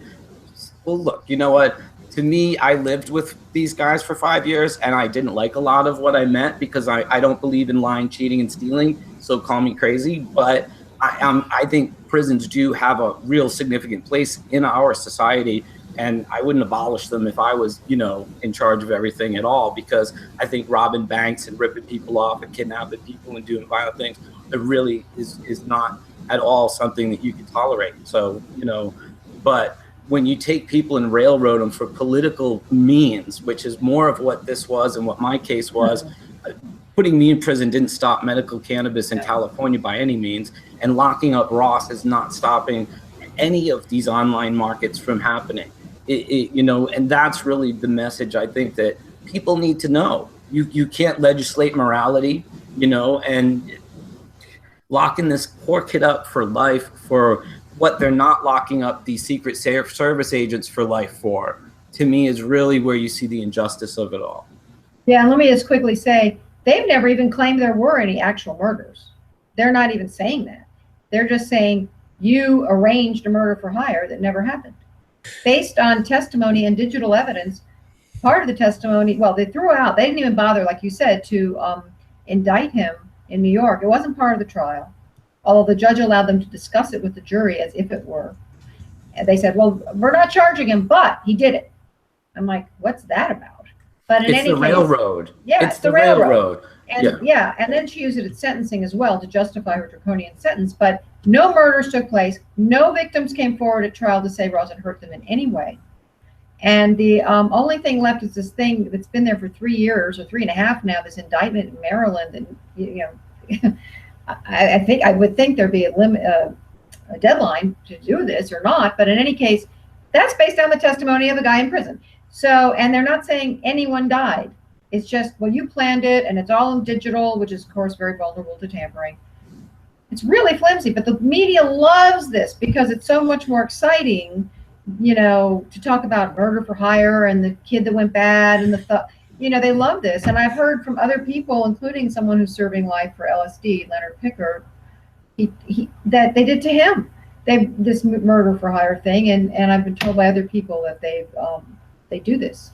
They definitely did it as though it were like an intense advanced chess move, and they didn't just use it once to smear his name, but they even used it throughout the trial. At one point, it came up in the trial, did it not? Like later on? And what? Well, yeah. What? Go ahead. No, I was going to say the defense said this should not be mentioned. It's not being charged, and the judge shut that down. They used it at bail to deprive him of bail because they said it's dangerous. He's dangerous because he planned these murders, and then 2 months later they didn't indict him for the murders. That was a farce. That bail hearing was a joke. No priors, no evidence of violence whatsoever. They used it to deprive the defense of the witness list until a couple of days in advance, so they couldn't prepare their cross-examination because he might have people killed in prison. He has no internet. He has, I'm not sure how he's going to do it. No, phone calls are monitored. But anyway, that was deprived. And then she used it in the sentencing to say, well, you arranged murders for hire. And this is part of the appeal. It's like, hello, this was never proven. It was not in the trial. The jury didn't vote on it. How can you use this to bolster this horrible, barbaric sentence?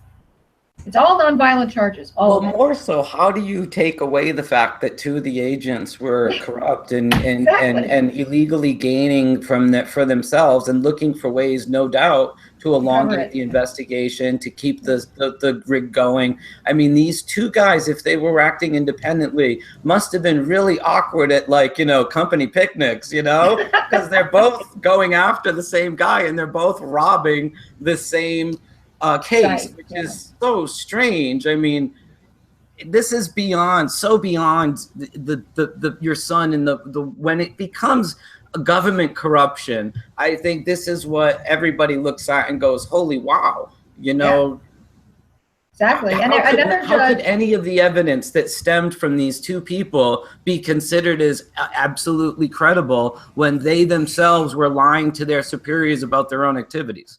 Exactly. And actually one federal judge in Oregon who was trying the guy, supposedly one of the major meth dealers on the site, cut his sentence in half because of the involvement of Sean Bridges, one of the agents. So in that trial, or that sentencing, it was taken into consideration. And Ross's, no. So that's kind of a conflict as well. That guy ended up with 3 years. Can I tell you funny? The guy, the special agent, Sean Bridges, his lawyer just actually asked the court to get out of having to do his appeal because it's frivolous and he has no case. Because he has a right while he's incarcerated to appeal everything, and his lawyer doesn't want to do it because he just states, you can sign the link, that it's frivolous and has no case. Oh, that's interesting. I didn't even know that. Yeah, it's August 9th, 2016. The lawyer representing Sean Bridges, the former special agent who stole Bitcoins while working on the Silk Road investigation, asked the Ninth Circuit to take her off the appeal, saying the convicted fraudster has no case. And he's known for framing people too. He's got a long history. He's got a long trail of corruption and theft. And dare I say this though, you know what? The criminals' investigations should start within. They should be weeding out their own garden, so to speak, because they're never going to be able to do anything right if the people working there are pirates trying to steal from whoever they can bump into. Like I said, that was a fascinating aspect of alcohol repeal because of the literal fundamental criminal element that prohibition begot into the law enforcement working around it. Okay, yeah, I'm going to look into that for sure. That's a really good point. Yep. Sorry about that. I had to step away. My little guy has been sick for the last 4 days. It's very unfortunate. It's terrible to see. He's only 2.5, and this is the first time he's ever really gotten sick. So it's just, as a parent, it makes me really feel for you, Lyn, to be away from Ross the way you are. I know my sons. I have a 13-year-old and a 2.5-year-old son, 2 sons, and a daughter, 15. But it just hurts when you don't want them to be scared. You don't want them to be alone. You don't want them to be in pain. Right. This is it never changes, even when they become adults. It's like it doesn't change. So I bet. Yeah. As they get older, there is that small teenage sort of year where you're kind of like, I'm not sure I like this person anymore, but. You do. We love them. Yeah, in spite of it all. Yes. That's called hormone poisoning, right? Yes, exactly. Exactly. Welcome, D420K. In the house with little Dabs. How you doing, everybody? Hey. I've got doing good. Mike coming for next week. Oh, great, great. Well, I got my little one right here. I'm very happy to have tried to up the quality of our production here on Hash Church. You know, there's over 800 people watching live, and usually we get about 10,000 people that'll watch it in the first 7 days. So let's give them the best quality that we can while we're opening these dialogues on things that, well, not things that not everyone is talking about right now in the world. Of course, we're sitting here with Mom from the Silk Road. We've got Tatiana Moroz as well in the room, and we've just been talking about, you know, of course, Ross's predicament. It's tied to everything that's being discussed, but beyond also Ross, because it's really, although he's the only person really serving this jail sentence, he's doing it for everyone because it's everyone's privacy that is at risk to a certain degree. I know, Todd, yes, we understand, but at the same time, there are issues here that are greater issues, and it's why I wanted to open the dialogue up on Hash Church and see how deep we could get into it. I know Jody Emery is going to be coming in here in the next few minutes to join us, and we'll be hearing more about their situation with the Canada-wide warrants that were executed against them. Of course, they were arrested at the Toronto Pearson Airport and had warrants executed all the way across the country from Montreal to Toronto against their shops for selling cannabis. If you can imagine, they're selling cannabis in a country where the Prime Minister said that we want to legalize cannabis, but he's still arresting nonviolent people. Jody spent, yeah, still being a bit of a dick. Jody had to visit Mark for 5 years in a federal penitentiary in Mississippi, and she also experienced what you experienced, Lyn, that the pain of all these families visiting their loved one, able to see their fathers or mothers for such a short period of time. It's destructive by nature, and I certainly think we can all agree that jail is not to actually get people better and ready them for society, almost much like, you know, school when we're young kids. I mean, if they wanted to get us ready for society, they'd be teaching us about taxes. They'd be teaching us about mortgages. They'd be teaching us about... I'm trying to talk, because that's why you're... What's that, Etienne?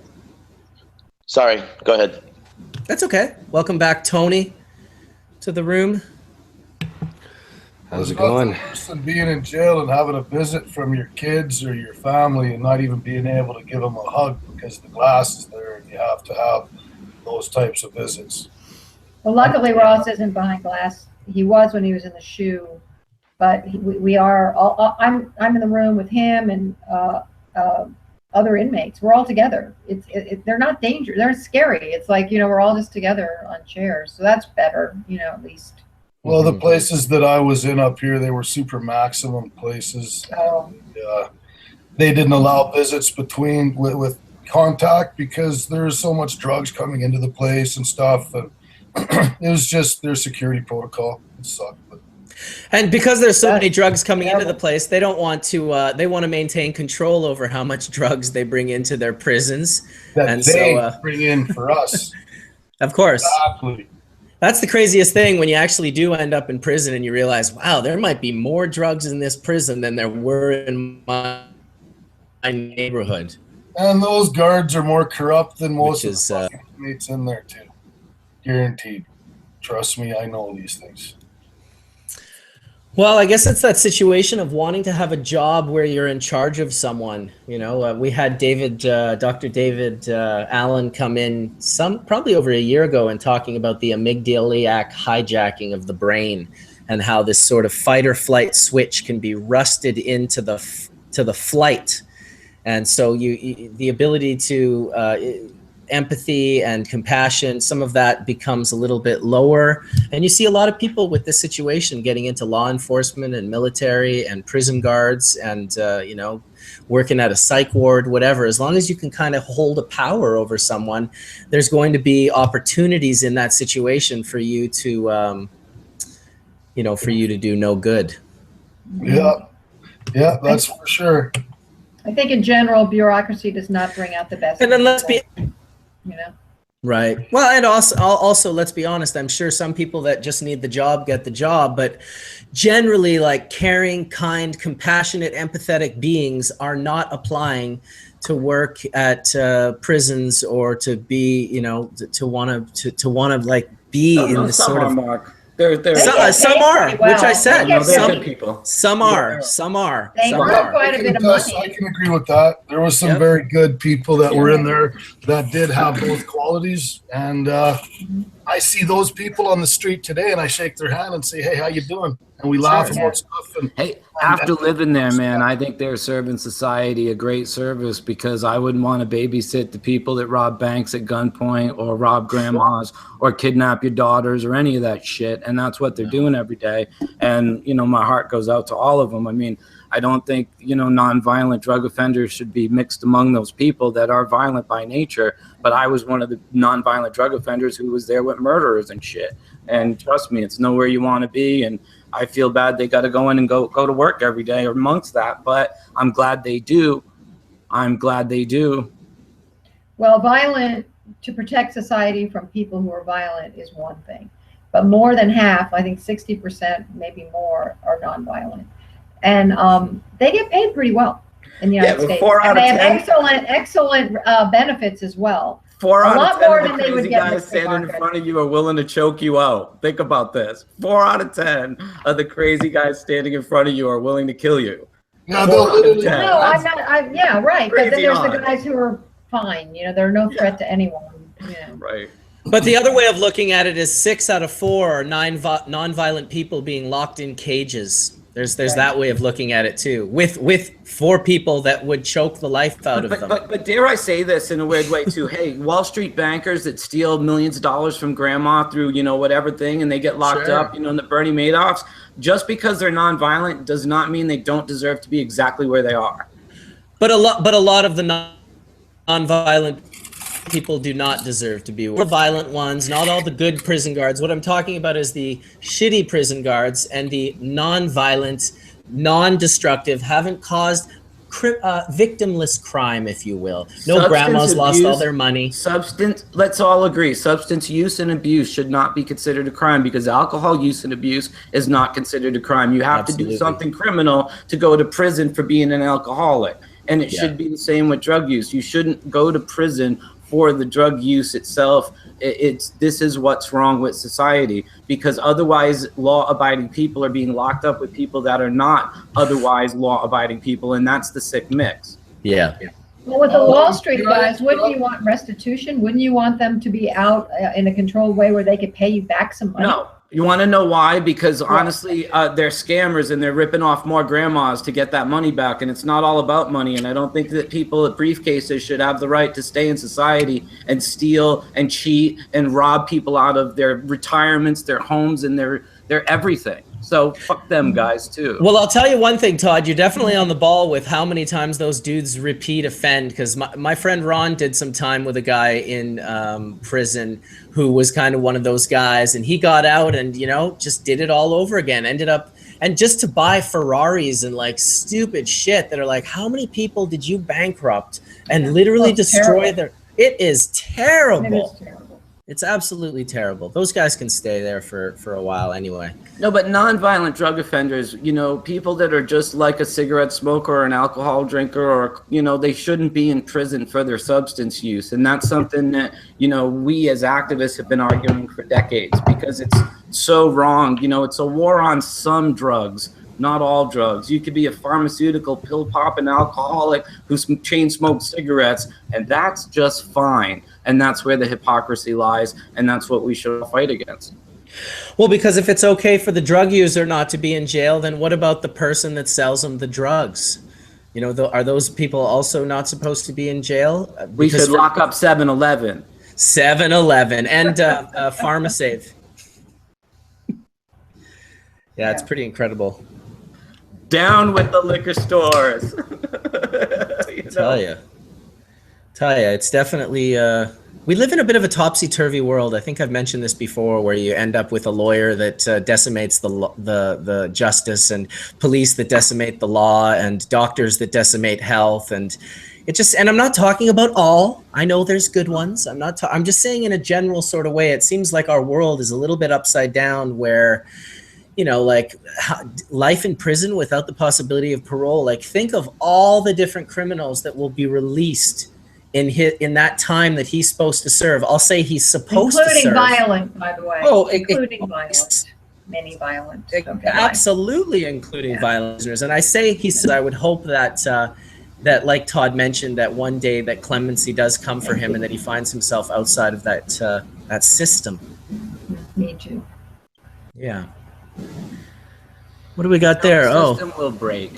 And you know, that's that, and it's people like you that's pushing and that's keeping this in the conscious and explaining it. It's what's going to cause everybody to understand it, and that's where it breaks. I mean, I think there is a 100th monkey theory that works. I mean, I think that consciousness is key, and you know, we really are trying to expand thinking with what we're doing, and you know, what you're doing especially, I think, is essential because you reach people that otherwise wouldn't listen. Other moms will stop and go, I have a son, you know, what are you talking about? There's an organization called the November Coalition that I don't know if you know about, but they're a fantastic organization. They've been around since the early 90s or the late 80s, and it's an organization of families in prison that are affected by the drug war.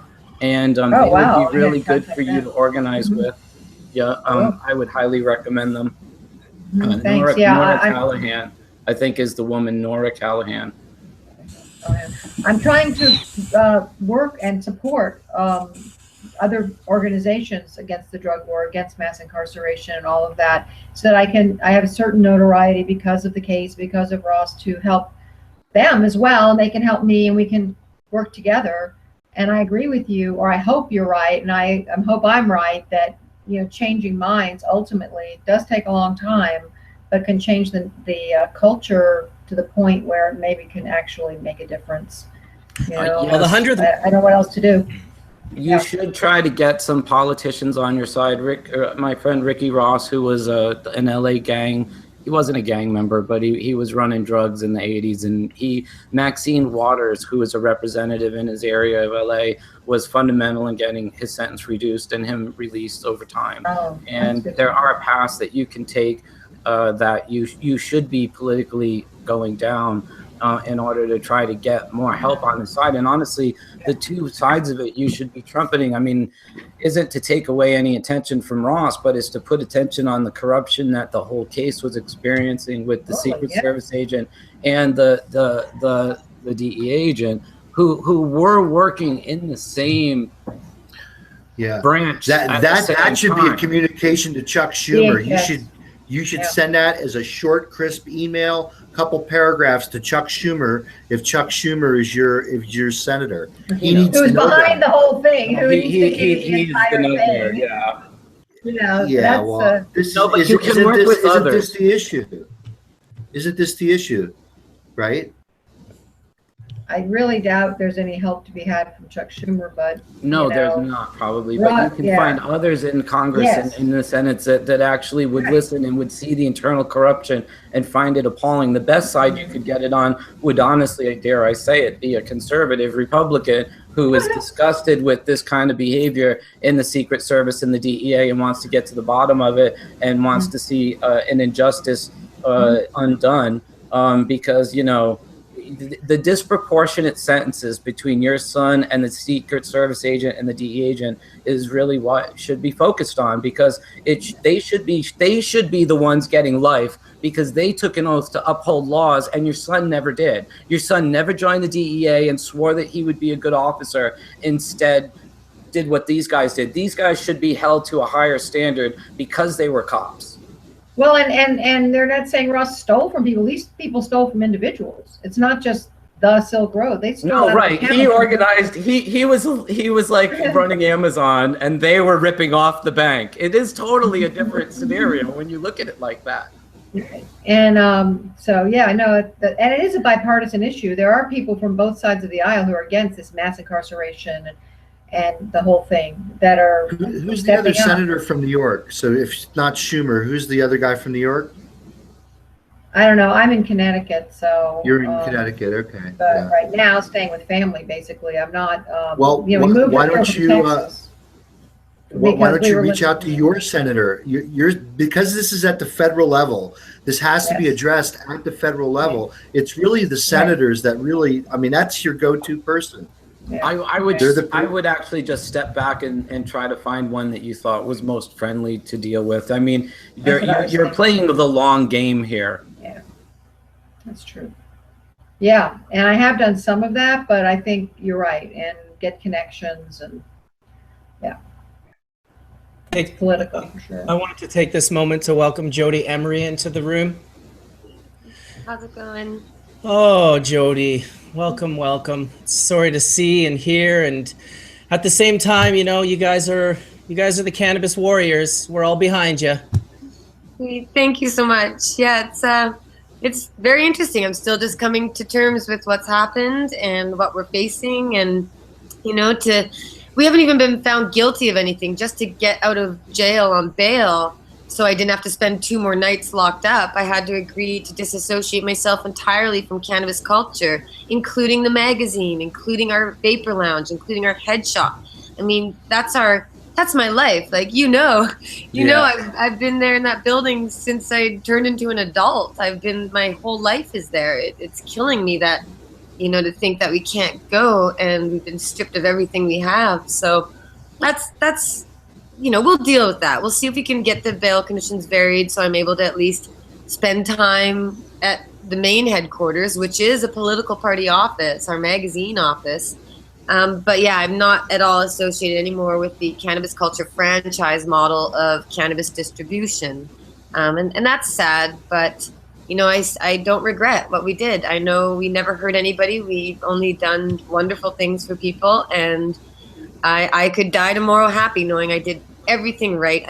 I'm doing the right thing, and I know it. And I know that the prohibition oppressors, they're the ones who are evil. They're the ones doing wrong. So like many great battles for human rights throughout history, maybe we suffer for it, and maybe in the end, you know, we're not victorious in our own personal dreams and desires, but ultimately for everybody else, a model has been set, an example has been made, a good example by us, and all the people who are so bravely willing to keep doing this. And, you know, it made me so happy to see that every shop, you know, they all got raided, and I saw video footage, and, you know, our employees, not our employees, the employees are being taken out, flashing the peace sign. You know, we're all about peace, and they reopened, and they're all still doing their thing, not under my guidance or direction, but you know, our movement is strong. And when, you know, we've been making a lot of gains recently, marijuana legalization, you know, reform, there's a lot of progress. There's wonderful, exciting things I'm seeing in Jamaica and Spannabis. I mean, everywhere around the world, wonderful things are happening. But it reminds me that we were losing before. When I first got into activism, we were on the losing side. If you found one newspaper article about marijuana, it was usually negative and full of lies. And it was so hard to even just break through that demonization and that barrier. And now so much has changed. So that's wonderful. But when we were losing, we were fighting hard to win. And the prohibitionists are losing now. So they're going to fight real hard with all their guns and all their force and all their might. They're going to fight hard to try and maintain what they've got in place. So we'll see what happens ahead. Well, that's definitely been the conversation, Jody. I would like to introduce you to Lyn Ulbricht, who's in the room here. She's been telling us about her son Ross's situation, and we've been talking about the Silk Road, and it's very much the same sort of situation in this sort of not doing harm, not doing wrong, but pushing the envelope beyond what most people can comprehend, to the point where there are people that are, you know, just like, oh, well, they're selling cannabis. They should be locked. Like when I read the odd person writing that reply, it just hurts my soul to see. I know. Even a lot of people in the marijuana industry, I've seen like people with pot leaves as their icons, and they make edibles and they sell pot to people, and they say, well, you know, you're no different than a crack house. And I'm going, how can you say this? How can you actually say that? And I just received an email. You know, it's strange. I just received an email from somebody who's just a supporter, and they said, I hate that this happened to you. It's so awful. but you need to start buying licensed producer weed, and you need to start praising the government and praising Trudeau and praising them so that they don't keep hurting you. And for me, it's like, do I really want to? That doesn't make sense to me. Like, to say to them, yes, I'll give in to you. You're great. You're wonderful. Stop hurting me. No, I'd rather they keep hurting me and demonstrating how evil and cruel and sadistic they are, so people see what's really going on. There's no way that I'm going to turn around and give in to them that way. I can't. I know what we're doing is right. I know we're not hurting any people.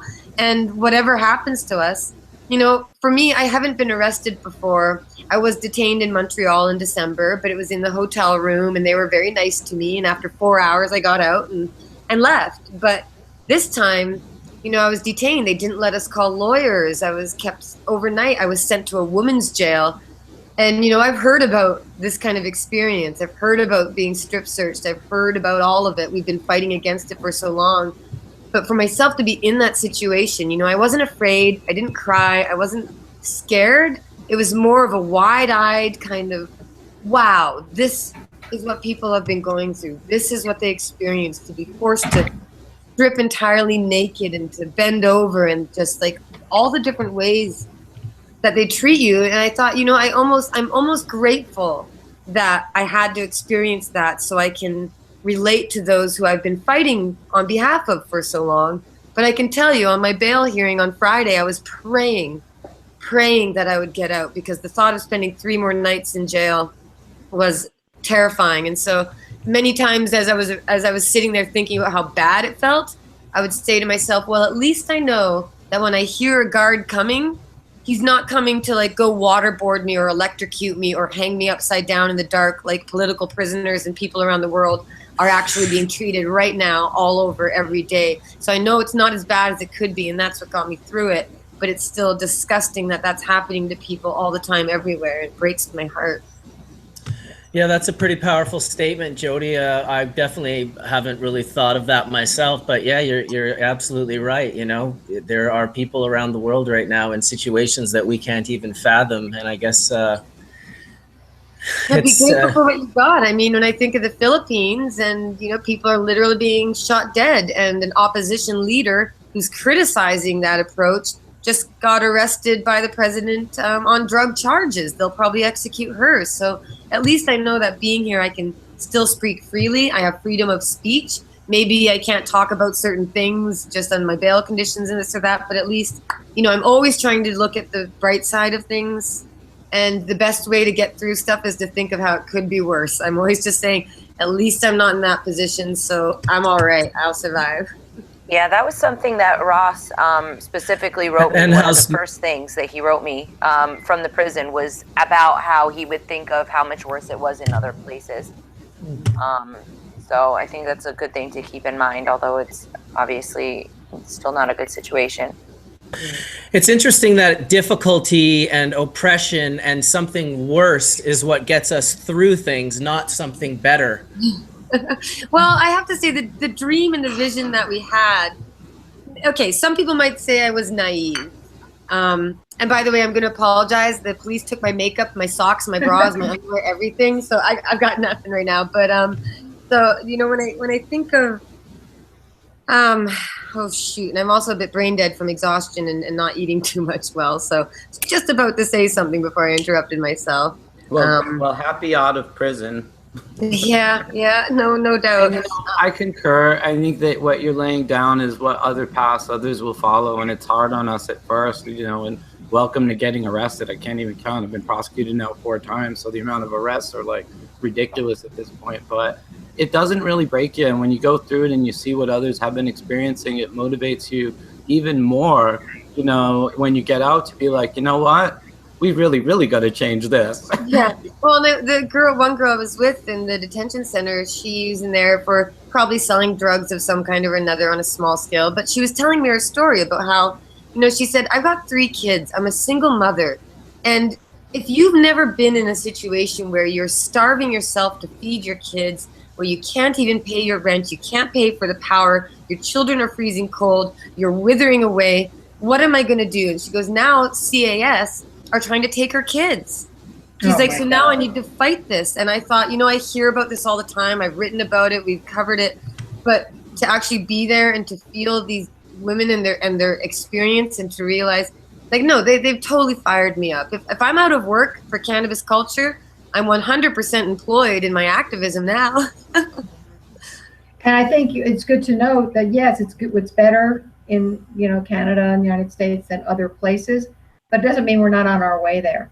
Right. And that's what concerns me, and we've talked a lot before you came on about that and how it is a slippery slope and are no guarantees, Things will always swing back and forth. And I remember what I forgot to remember was that I was going to say, some people might say we were naive. Like, I know Mark Emery has been through quite a few arrests and, we all know he's experienced quite a bit. But he said to me, well, of course we're going to get raided. Of course we're going to get arrested. It can't possibly go on. And I kept thinking, well, no, why do we have to get arrested? In all the possibilities that exist in the universe, one of those possibilities is that we're doing the right thing. We've got a wonderful model. People love us. People support us. We were looking to help people grow their business, employ themselves, be free from, being a slave to a corporation. They could go do their own job. We were really building out something beautiful. And, it took me back. I swear to you that right before we got arrested, I had said to Mark in the back of the Uber car on the way to the airport, I said, I'm the luckiest girl in the world. Things are going so well. We were opening new shops. Everything was wonderful. But it reminds me of exactly in 2005, Mark and others will remember this, when the DEA raid happened. Literally, we had just sent the best magazine edition of Cannabis Culture to press. We just had the best Tokers Bowl. Changes were kind of coming. We had the biggest seed catalog going out. In fact, my memory is me sitting back at my desk like, oh yeah, this is all good. And then bam, they came in, right? So it's like when you think it's all going really, really well, that's probably when you should be like, just something might happen here. But again, it might be naive, but I'd like to say it was more hope and optimism.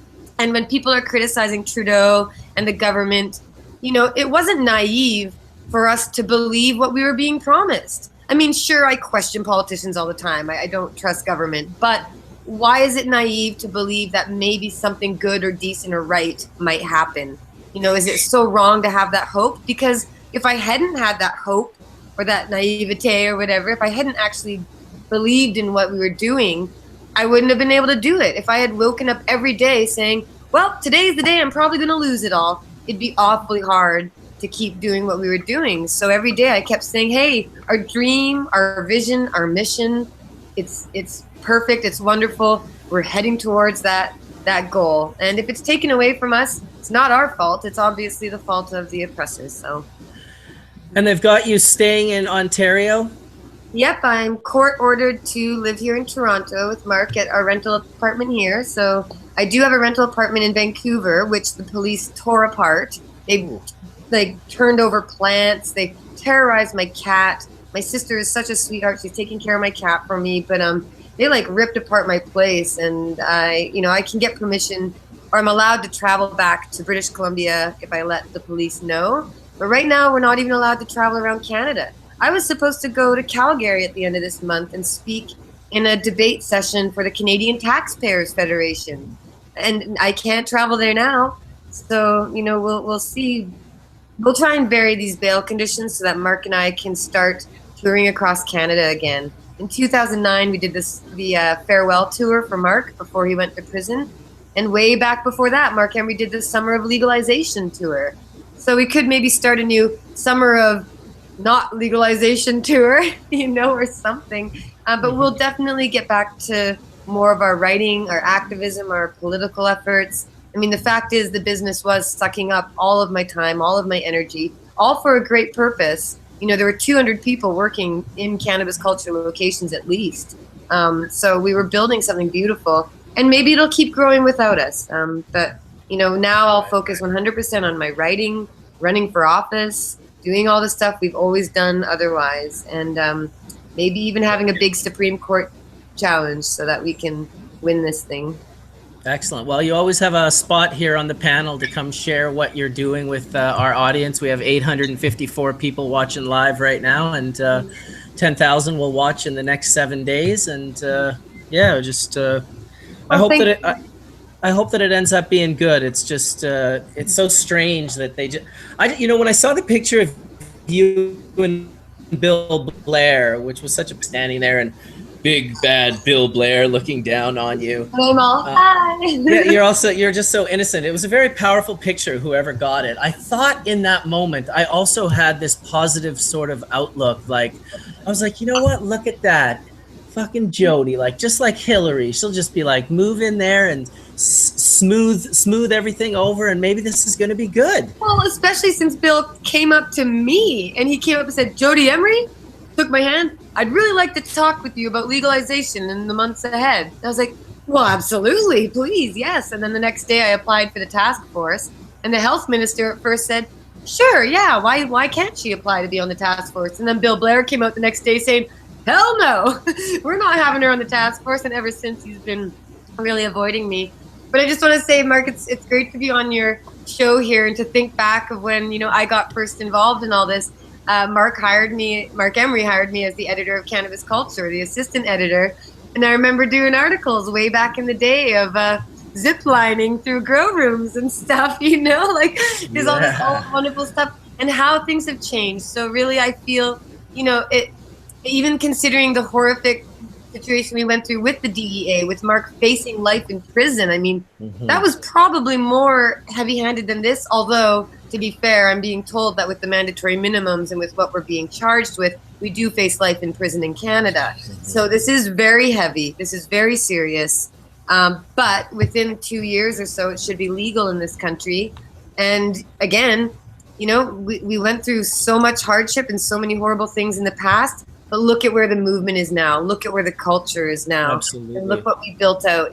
I've got zero regrets, and we'll survive, It's kind of one of the reasons I was happy to have you in, along with Lyn, telling Ross's story. Ross obviously is serving life in prison with no possibility of parole right now. But I see similarities, the way they came after Mark, the way they came after Ross. Mark was going to get hit with They had Mark, one of the top 44 most wanted people in the world, only which one of, I believe, was from Canada. Yeah, they said he was the most wanted drug trafficking kingpin in Canada. Is that the said about Mark? Proceed. Proceed. It's insane. Yeah, so there's similarities in the way they went after Mark and the way they went after Ross. And I think that the outcome of, like, when Mark went down there, this was sort of the props that I give to Mark, because holy shit, I literally remember sitting in the editing office. You might have been there that day, Jody, and just saying, like, okay, like when I heard about the £1 million, they announced, I think it was the DEA that announced the £1 million, and then someone was like, £1 million, I think that number sounds familiar, and then they were like, oh yeah, it's the kingpin law. Death penalty.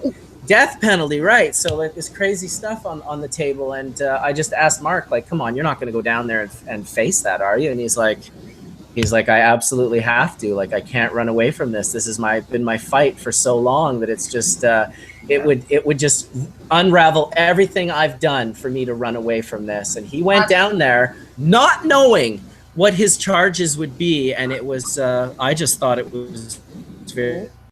Well, the fact he was facing 30 years to life, and I remember Mark saying, "No, I'm going to go fight this. I'm going to go fight it."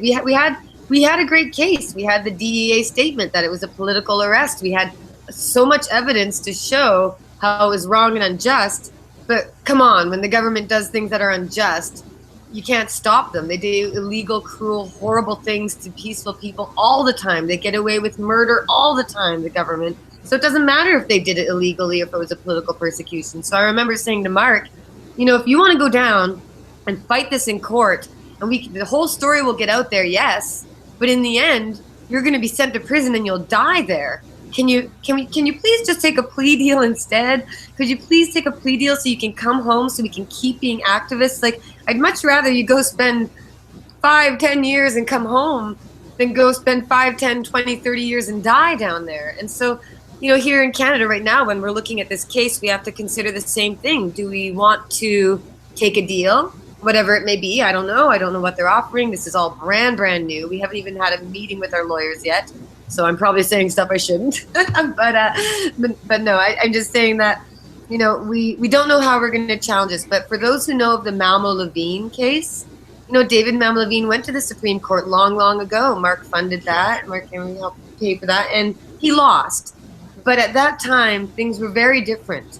And it's very nice to see lawyers like Kirk Toussaw and Rob Laurie and a lot of other lawyers and legal experts saying, you could revisit R versus Malma Levine. You could go back to that case. You could argue the recreational marijuana sale case in court. Because again, for anyone who doesn't know, Cannabis Culture decided to open up storefronts that were not medically focused. I mean, patients are welcome. We have medical marijuana products, but we did not feel it was right to require people to see a doctor, pay a doctor, be sick, lie about being sick. We didn't, put their information in a database at the location. We thought, treat it like Amsterdam. The oldest model people are familiar with is Amsterdam. You go in, you get some, you can enjoy it there, you can take it home, but our model was supposed to be that for Canada. But of course, the Liberal government and those who have financial interests, including a lot of former cops and politicians, they're very interested in maintaining a model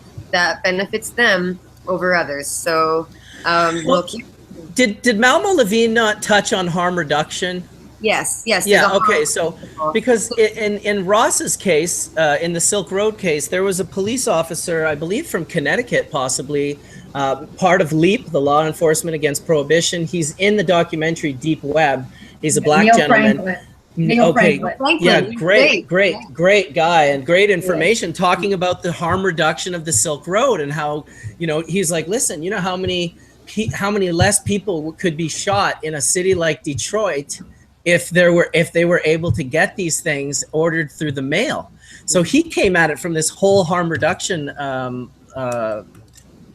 angle, and I thought that was similar. No, absolutely. And there's a telling article that's in the Toronto Star yesterday or today, or the Sun, one of the newspapers here. And it's a journalist who went to the location that used to be Mark Emery's, which is very busy. I mean, they were serving 2,000 people a day. It was a fantastic, beautiful place. And the journalist went there and it was reopened.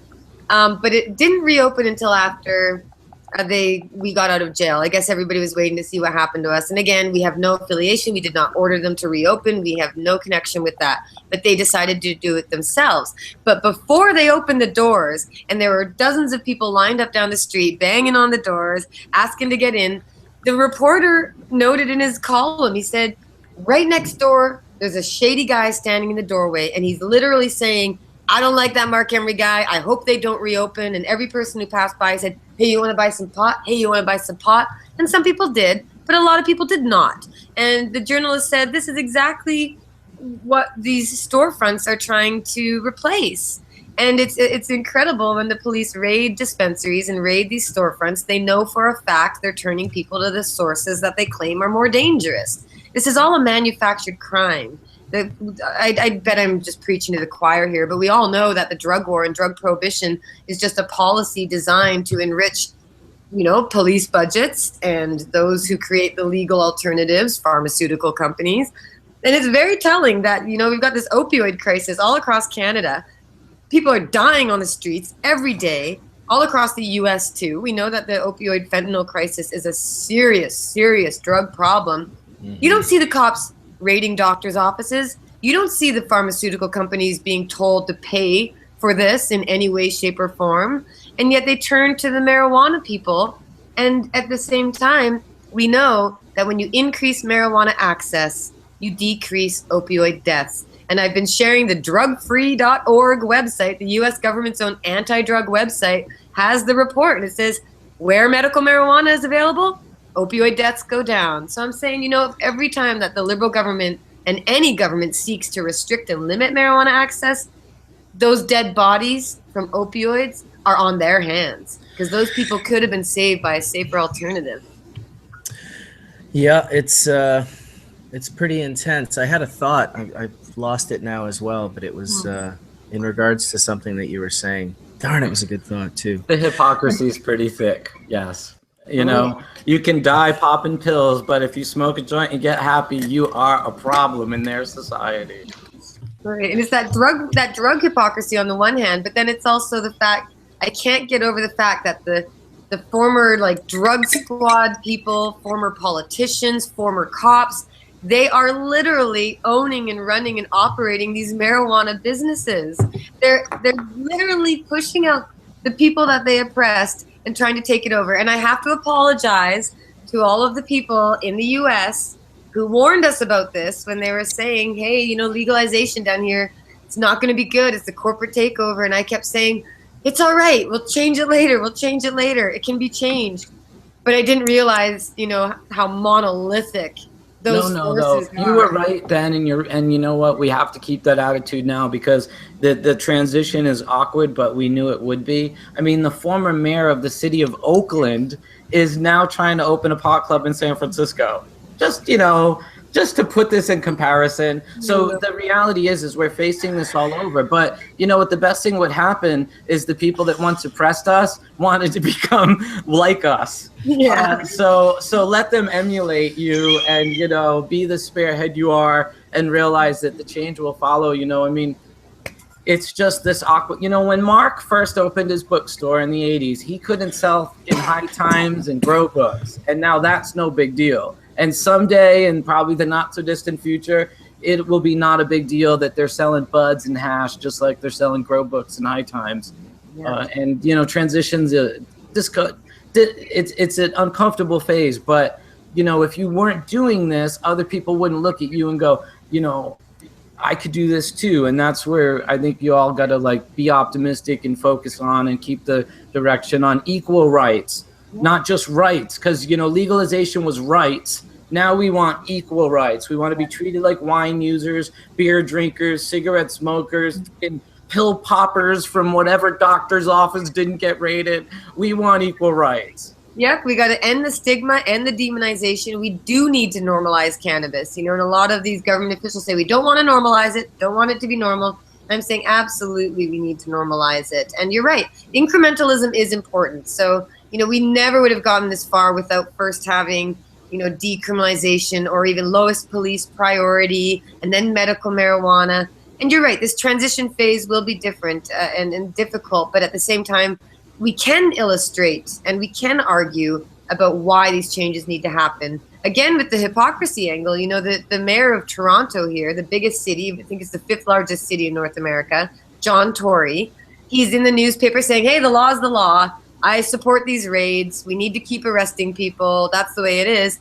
Meanwhile, he admitted himself that he was smuggling pot in a boat years ago with his friend, and the police were following them, and they hid the stash, and they managed to smuggle it successfully. These guys are so hypocritical, but when people see it and they hear it, they know it's lies. And government is this the mayor that followed the last really, really crazy mayor of Toronto? Yes, this is Rob Ford and then John Tory. Yes. Okay. Well, how do you follow that act? I mean, you got to come up with some bullshit. You know, they better go find, like, you know, get some Al Capone style. He'll be the next guy, right?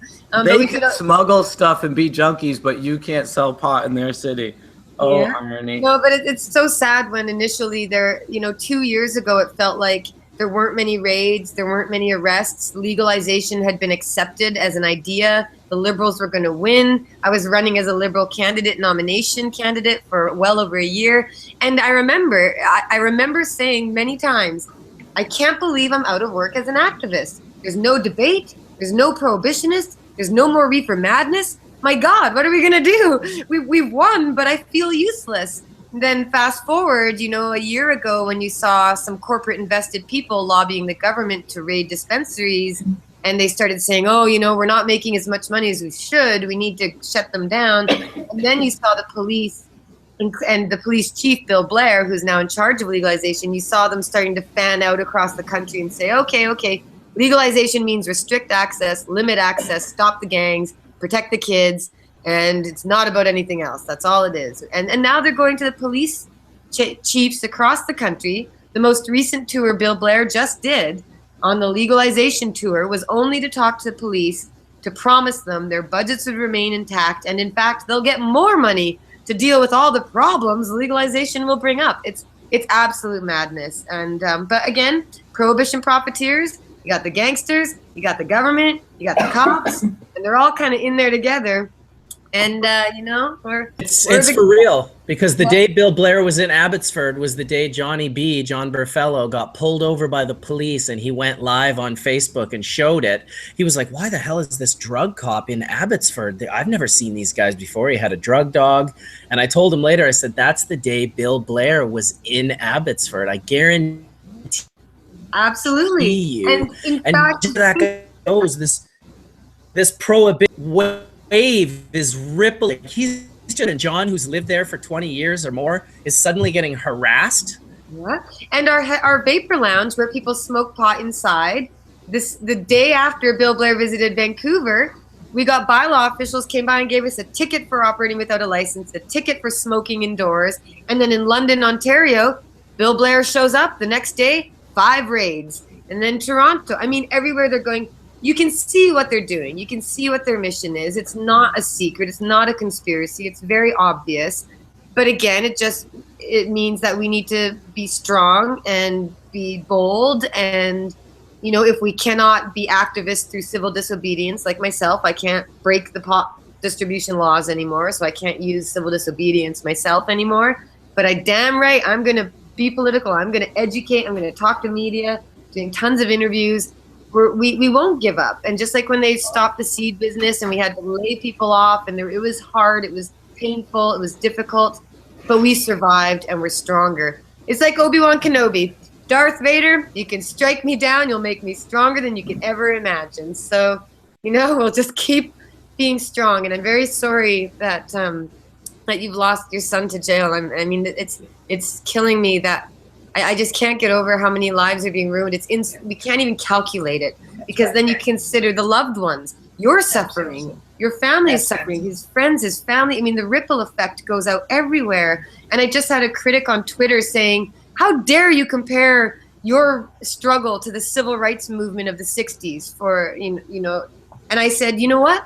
She said, nobody's being beaten up or killed over pot. And I said, that is untrue. People are violated, strip searched, abused, executed all the time in this drug war. People are dying right now because of cannabis prohibition. So don't you tell me that's not happening. But they don't know. A lot of people don't realize how deep marijuana prohibition goes. It's you know, the idea of pulling people over at the side of the road and reaching into their genitals to search for pot when they just didn't stop fully at a stop sign. And that's based on pot, taking kids away for pot. You know, all of these horrible things. I mean, there's that story about that couple that lost their kid to foster care, and the child was killed because they used cannabis, and they lost their kids, and the kid dies. I mean, this is a massive human rights crisis. So whenever people say to you, oh, don't, you know, it's just pot, you just want the right to get high, absolutely not. If they stopped the war on drugs tomorrow, if nobody got arrested anymore,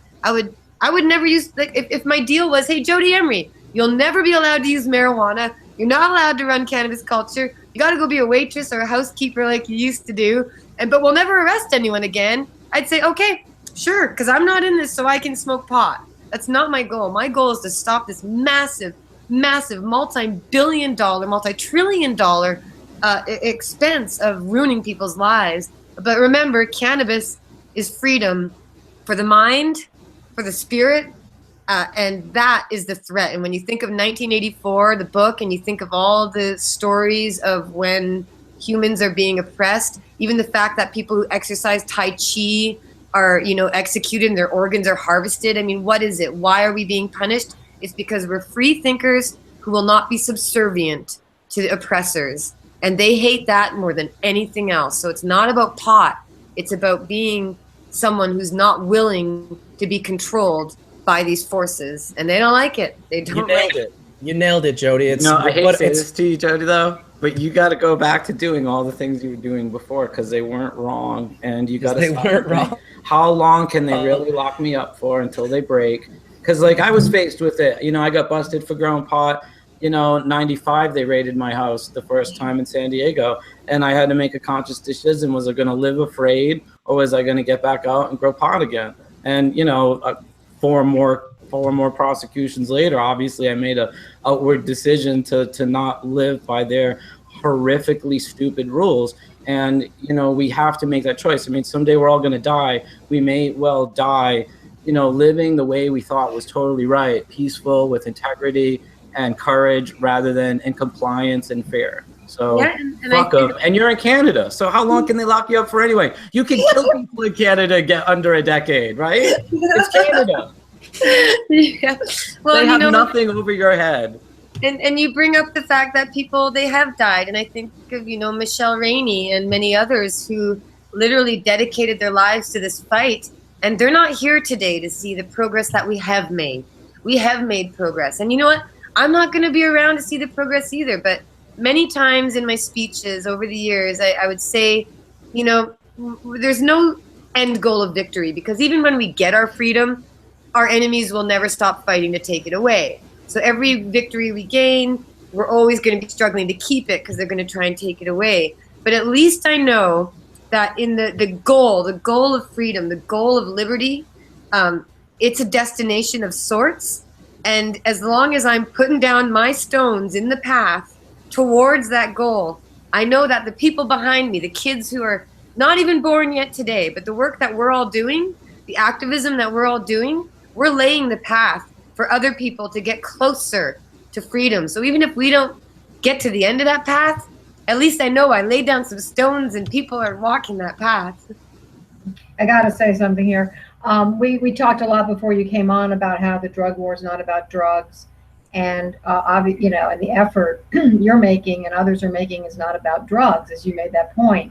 And it is a historical battle. And the world's kind of dividing up between people that care about freedom and want freedom and people who want to control. And it's international. And so you're right. It's not, it's just another vehicle for the expansion of a totalitarian state. And you mentioned the families, and I just want to say that, you know, going to the prison, I was saying earlier, I get to know the families and the children. And there's 2.5 million in the United States children who have an incarcerated parent. And the ripple effect in society of what's happening to these families is so destructive and so cruel, and I believe way more destructive than any drug use of any kind. Oh, absolutely. And what they're doing is just, it's horrendous. So, you know, I just wanted to underline what you're saying. You're right. I remember Mark being in prison, and for me, you know, going there, visiting him, we're strong. We love each other. Like, we were getting through it. But the things that made me cry was when you saw the moms and their children. Yeah. And it's that point where, like, you have to leave. So you have to separate, and all the men go line up on the one wall, and the moms, and I remember moms turning away and trying not to cry, and their little 9-year-old is like, "Don't cry, mommy. It's okay. It's going to be okay, mommy." Mm-hmm. And just how that killed me. And then even worse was the thought that these poor families, first of all, they're struggling without a loved one. So they're financially definitely in dire straits. So when they save up the $50 they need to buy gasoline to get in the car to drive the 4-hour trip to prison, those are the lucky ones. Those are the lucky ones. When you think about that, the other ones who can't visit, they don't even have money for a phone call. They can't even speak with their loved ones. And yet the ones I'm seeing suffering right in front of my face, these little children running up to their daddy and hugging him, and watching those men themselves trying not to cry, trying to be, I'm tough, I'm in prison, but you know it's fucking killing them. That was so heartbreaking. You're right, the repercussions of this.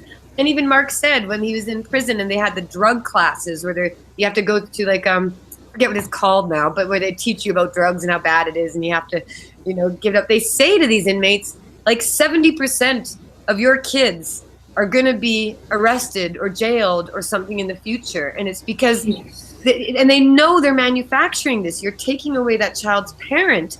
You know you're putting them in that position. And then even like the seizing children from parents and ripping them apart, and even putting kids in separate homes and they get shuffled around. I mean, that's a forever effect. That's abuse. You're right. If you gave that child drugs, it wouldn't hurt them as much. And speaking of giving kids drugs, it's pretty funny to watch as I'm on TV and I'm doing my interviews and I'm watching the interview where we're being released from prison, and right on the bottom of the screen on the ticker it says, Canadian universities and doctors are going to be giving cannabis oil to children in a huge study across Canada. So while the cops are saying, oh, they're selling shatter and extracts, by the way, we're giving shatter and extracts to kids to save their lives. It's maddening, but at least I know everybody watching, like the world sees this. And as much as the media can get stuff wrong and things are spun and the false news and whatever, people see hypocrisy. They know when they're being lied to, and they know when they're being jerked around. And when they see that sort of contrast, they say to themselves, this isn't right. And for all the pot people who are saying, yeah, they should go to jail, it's rewarding to see a lot of people who are like, I don't even like Jody and Mark Emery. I don't like them at all. But this is wrong. This is wrong, wrong, wrong. And I am with them 100% on this. I don't like them, but I'm with them. And that's nice. I like that. It means we're doing the right thing. That's right. Just it.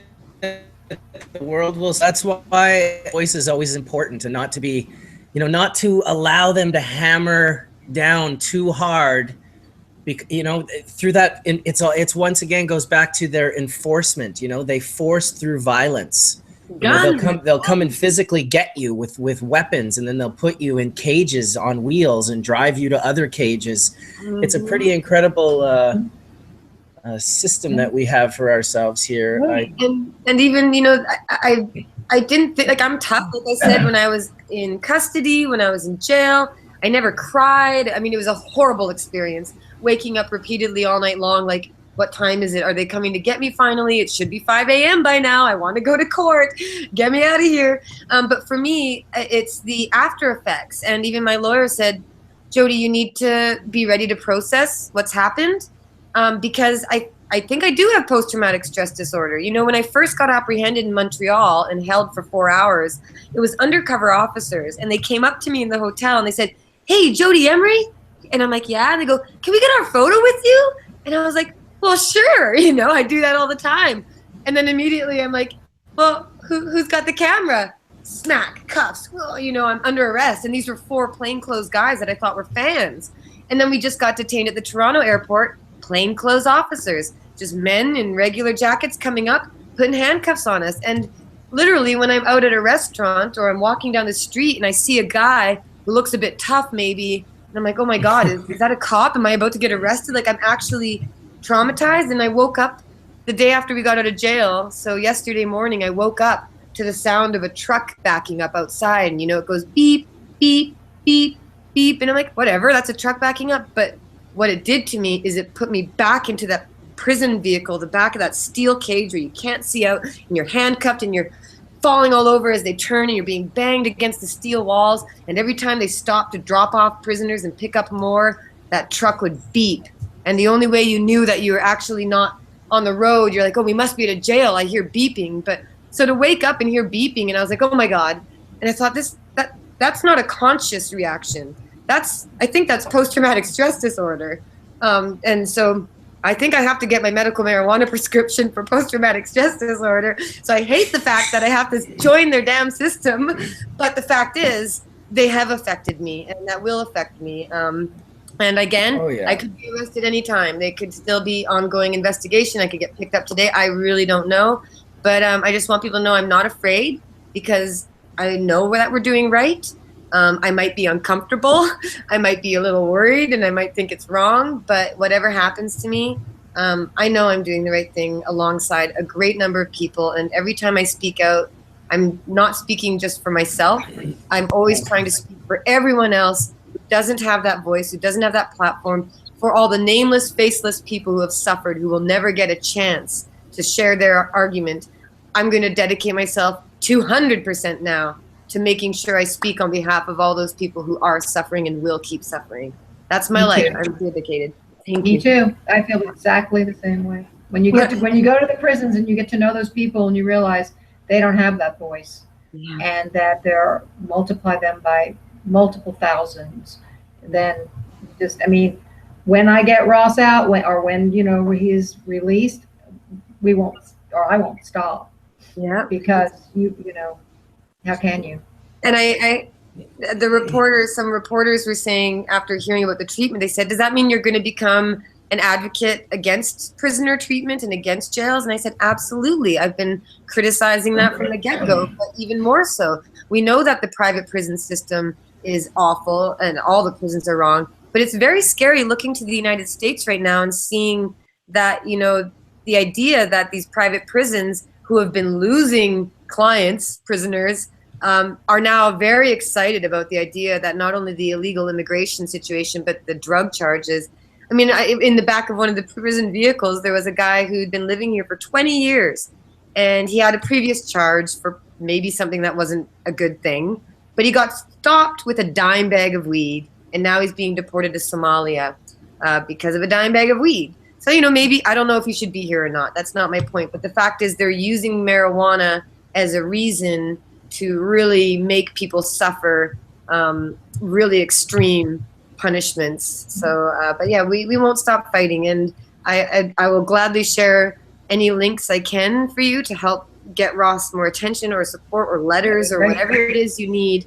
I will help to bring attention to that, because, you know, these drug crimes are non-violent crimes. They're manufactured crimes. It's all peaceful, consenting transactions.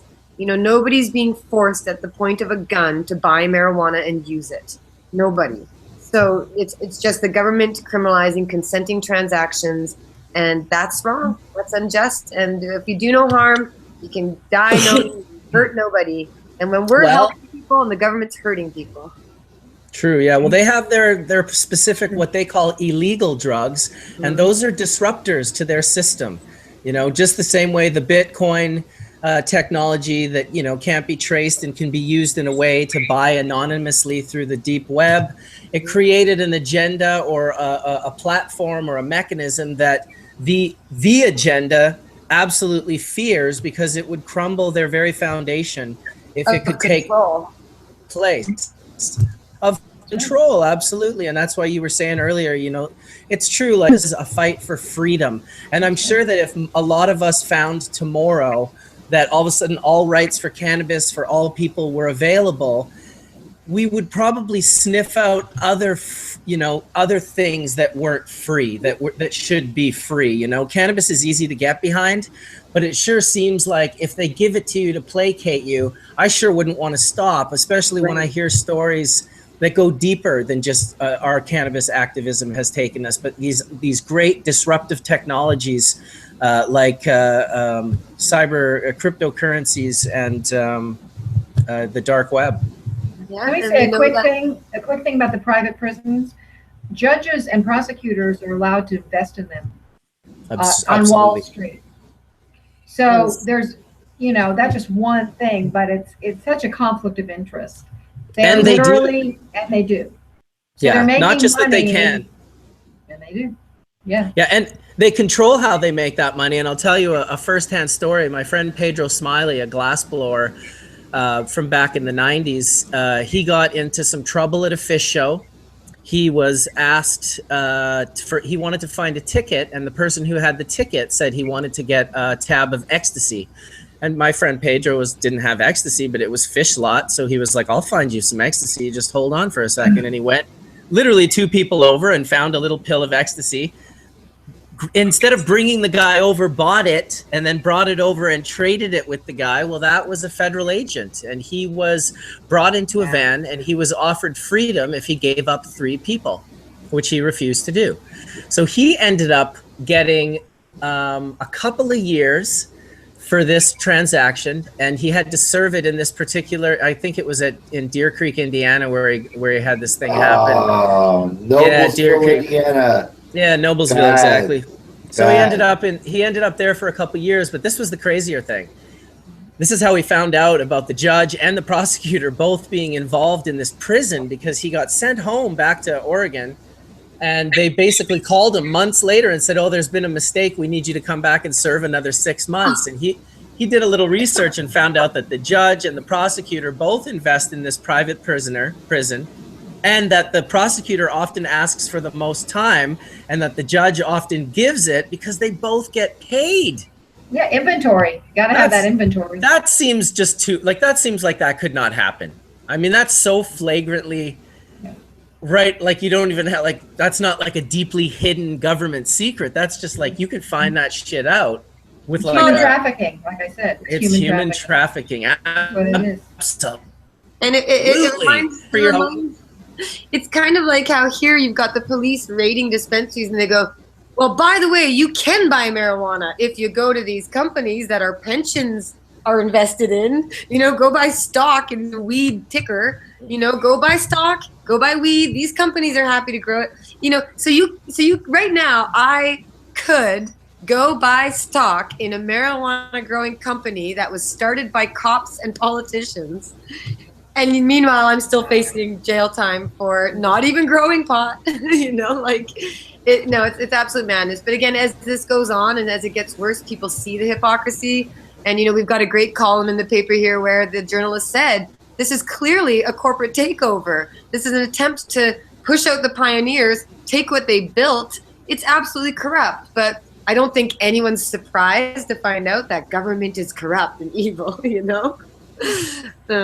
Yeah, or it's just like, I think I saw Kirk, Lyn's husband, on the Deep Web documentary as well, talk about the media, and he's like, oh, I never really realized how angled the media was until I was in it. And I felt the same way, and I wasn't in the media in a big way by any means, but it's true for anyone that's probably, if you've been in the media, it is frightening the shit that they can get wrong. Oh, yeah. And the way what they get wrong coincidentally, kind of paints this angled picture that you can't ever get away from.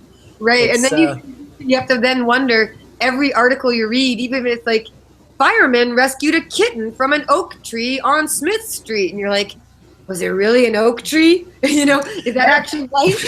You start to question everything they write about. You go, well, hold on. If they got a simple fact wrong in this article, you got to question everything. So I kind of sympathize with people who are, fake news and this and that. And listen, I know there's a lot of hate out there. Jody, in the 90s, when they wrote about me getting busted in the Bel Air mansion, LA Times, all the newspapers embellished who bailed me out and dropped every name they could in their journalistic entries of me. And then the Inquirer did a whole page on my case. They didn't drop one name. They got every fact correct, and they told the story straight. And I went, wow, that's fucked up. Wild. I never looked at the news the same ever again. No kidding, right? UK Daily Mail did a good job with my interview too. Yeah. But I'm skeptical about everything I read in the media about anything now. And what I've been told is, they want access to the government. They don't cross them. Right. A lot of the time. And now they don't want to give up that access. And a lot of them, I think, are a mouthpiece for the government. That's my personal observation. Oh, no, it's absolutely true. A lot of media people are definitely looking to be friends with the authorities and the oppressors. And I have a lot of disdain and disgust for a lot of media and a lot of lawyers, like the prosecutor lawyers. A lot of people hate lawyers and media. But then when I think about it, without lawyers and without media, government is not held accountable by anybody. So even if the media get articles wrong, or maybe they don't do a good enough piece, or they don't investigate enough, and I feel bad for real journalism, because clearly we all know there's no money for real reporting and real journalists. I mean, back in Vancouver, they're shutting down basically our entire newspaper. They're firing everybody. Everybody's gone. There's no journalists. There's only press releases that get put out by someone who's typing it in.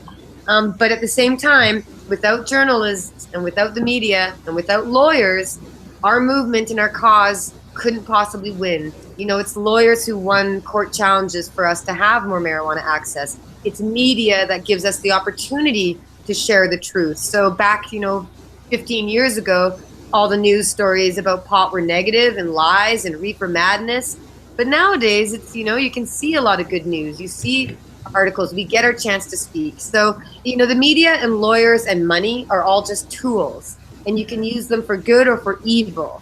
But, usually the people who are evil have more power, and they've got the guns and they got the force. So, we see how the scales are tipped here. But again, no matter what, we know we're doing the right thing. We know we're peaceful people. We're defending this plant. We're defending this culture. We're defending the concept of freedom. And we're doing no wrong. So whatever happens, I'm still confident that we are going to be looked well upon when people go look back at history. Absolutely. I think you guys will persevere for sure. I have strong feelings for both of your cases, for the Emerys and for the Ulbrichts. I feel that, You know, it sounds like there's so many different holes in Ross's case that he has a lot of different angles to come at fighting his appeal. No, we're hopeful. Thanks. Yeah, we'll find out. It's being deliberated. Are people able to donate to legal, like what would you recommend? Yeah. Well, freeross.org is our website, and there's definitely an opportunity to donate. There's lots of different things that people can do through that website. So that's the main hub. And yeah, please visit. And there's a lot of facts about the case that are actually true, and you know, and lots of opportunities if you to volunteer, to donate, to buy through Amazon and help us a bit. You know, there's an art game. Tatiana mentioned how Ross is an artist. There's an art game where for $1 you can help reveal this art he did. There's just lots of different fun things too. And well, a big part of what I wanted to do, the reason I decided, I guess I shouldn't admit anything, although it's all in the newspapers. We wanted to build this cannabis distribution model to be able to restart what Mark Emery did with the seed business. You know, Mark sold millions of seeds and made millions of dollars, and that money was all given away to court challenges and rallies and all sorts of efforts, right? And so when Mark got out of jail 2 years ago, and we were kind of struggling to figure out what to do, you know, there were dispensaries everywhere, there's business growing, and I thought, without money, we can't really help a lot of people. Like, I want to donate to court cases. I want to be able to give back. We need to find a way to do that. So the idea of cannabis storefronts made sense, that we would be a model where people would shop with Cannabis Culture knowing that it was going towards helping people. And Mark managed to donate a lot of money. I donated a fair bit myself. But the fact is, right now, unfortunately, we don't have the ability to do that anymore. But we have a massive audience. We've got a lot of people out there who are willing to help our causes or our shared causes. So I will use my voice to help raise support for those who need it, even if I don't have the dollars to give it myself. But also, maybe I will get a job as a public speaker. Maybe I'll be making millions for something else, you know, and I'll be definitely doing what I intend to do with that money, using it as a tool to help free people. Because I don't own a house, I don't own a car, I don't have jewelry, I don't need anything. But you need money to make change politically. So that's what we need money for, and in some way or other, we're gonna try to find a way to keep doing that, because that's the goal. Yeah, and I really think everyone who believes in freedom, you know, whatever your particular cause is, we need to support each other, because we have a very formidable adversary, and it's not just the United States. It's I think a global thing, and it has to be a grassroots effort. And I think we need to help each other. And it's not only with money. Oh, you always need money. That's one of the ways they crush you. Is it costs so much money to fight back, but also to help, as we were talking about before, the narrative and changing hearts and minds.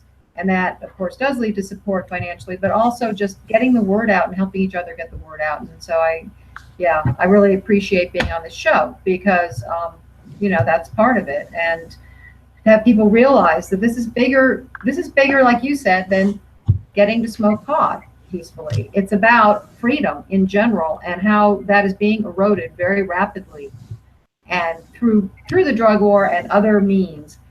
And people think, a lot of people think, well, it's drugs, it's bad, so it's okay, go do whatever you need to do. And they don't understand how this is going to impact them as well, and their own personal freedoms. Yeah, and the fact that really, really important. For a lot of people who are not pot enthusiasts, or you know, they're against drugs, and they're like, well, I don't care, you should all go to jail. Yeah, and I say, exactly. Well, it's like, you know, you're paying for it too. Your tax dollars are being used. So wouldn't you prefer your money pay for your health care, or maybe your kids to go to school or something else, but you'd rather it be spent? Like, you're paying for it too, even if you don't smoke pot and you don't like it. Yeah, paying for those prisoners. Bye to you're leaving. I see you're leaving there. I just want to say bye. Bye. Thanks for being here, Sophie. Thank you, everybody, for all coming together. It's been really interesting, and it's great to be able to extend Ross's story to other people. And thanks, you know, for putting up the good fight. And yeah, signing off. Thanks, everyone. Thanks, Tatiana. Well, So, I'm just Mark, waiting. you're having Yeah. Dana Larson and Kirk Toussaw are going to be on your show today? You know, Dana ended up texting me and saying that he's at a loud event, and he said, would that work? I'm like, no, we need quiet rooms, headphones, like that sort of thing. And so Kirk said he would try, but I haven't heard from him yet, and we're going into our last little bit here now. So hopefully he makes it. Otherwise, we can have him on another episode. I've always tried to get Kirk on. He's so well spoken and seems to really know what he's talking about in regards to the entire the overview, and I guess being involved in so many of the different trials. It's hilarious thinking, Mark Emery brought Kirk up to Canada from Detroit or the US and put him through law school here. And Kirk went and wrote his bar exam to become a lawyer in Canada on July 29th, 2005. And he finished his exam and he walked out and he pulled out his phone and it's like, Kirk, the DEA is raiding our store. You got to come help. They've arrested Mark. And he's like, well, I guess I'm a lawyer now. It's like immediately that same day. So Kirk is amazing. Kirk Toussaw is fantastic. If you get a chance to follow him on Twitter or Facebook, I mean, he is so brilliant and wonderful. And here's Mark in his house robe. I'm going to turn this. Hey, Mark Richardson, how are you? Hey. I remember you wouldn't let us even print your name. You went apeshit one time. Then we put your name in accidentally. So how things have changed, eh? Yeah. Yes, absolutely. We've all stepped up a little bit, Yep. Good to hear it. Yeah. Anyway, the good thing about this is that Jody has to live with me by force of law now, so she's all mine. Nice. Always looking at the positive. Yeah. Court ordered conjugal bliss. Always looking at the positive, indeed.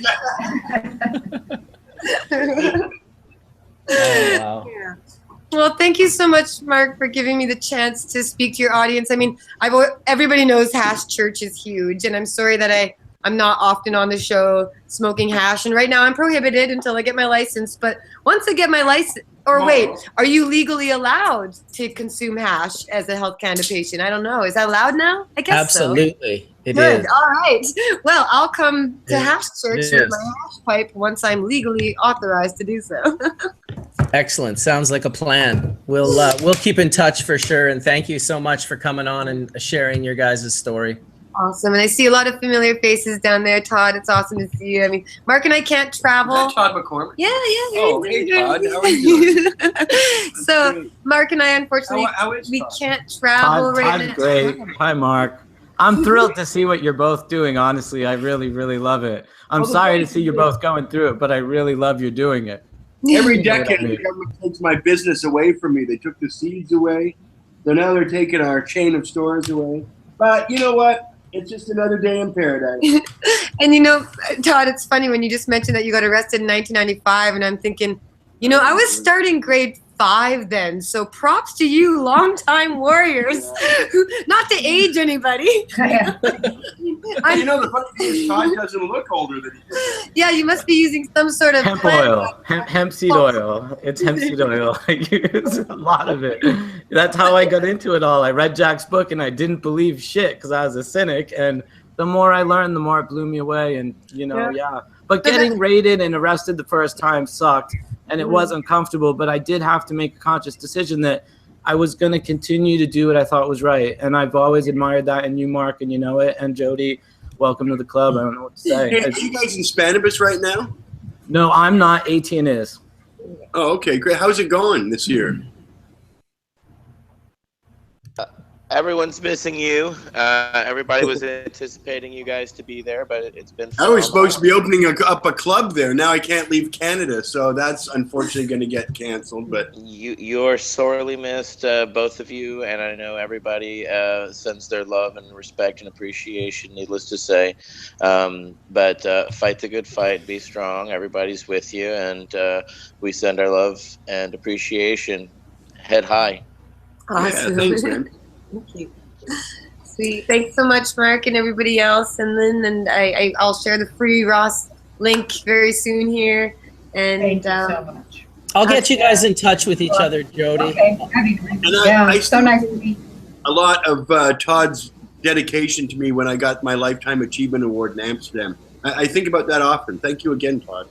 Oh, I meant it, Mark. I've been, if it wasn't for people doing what you're doing, if it wasn't for the people that looked at society a little different and said, hey, we got to step up and stand up for our rights, we wouldn't have rights to stand up for. So it's not just getting the right, it's now implementing the laws that are changing, and you're doing that in a really profound way. And I think that is fantastic, and the world is watching more than ever. And I think the only outcome is triumphant.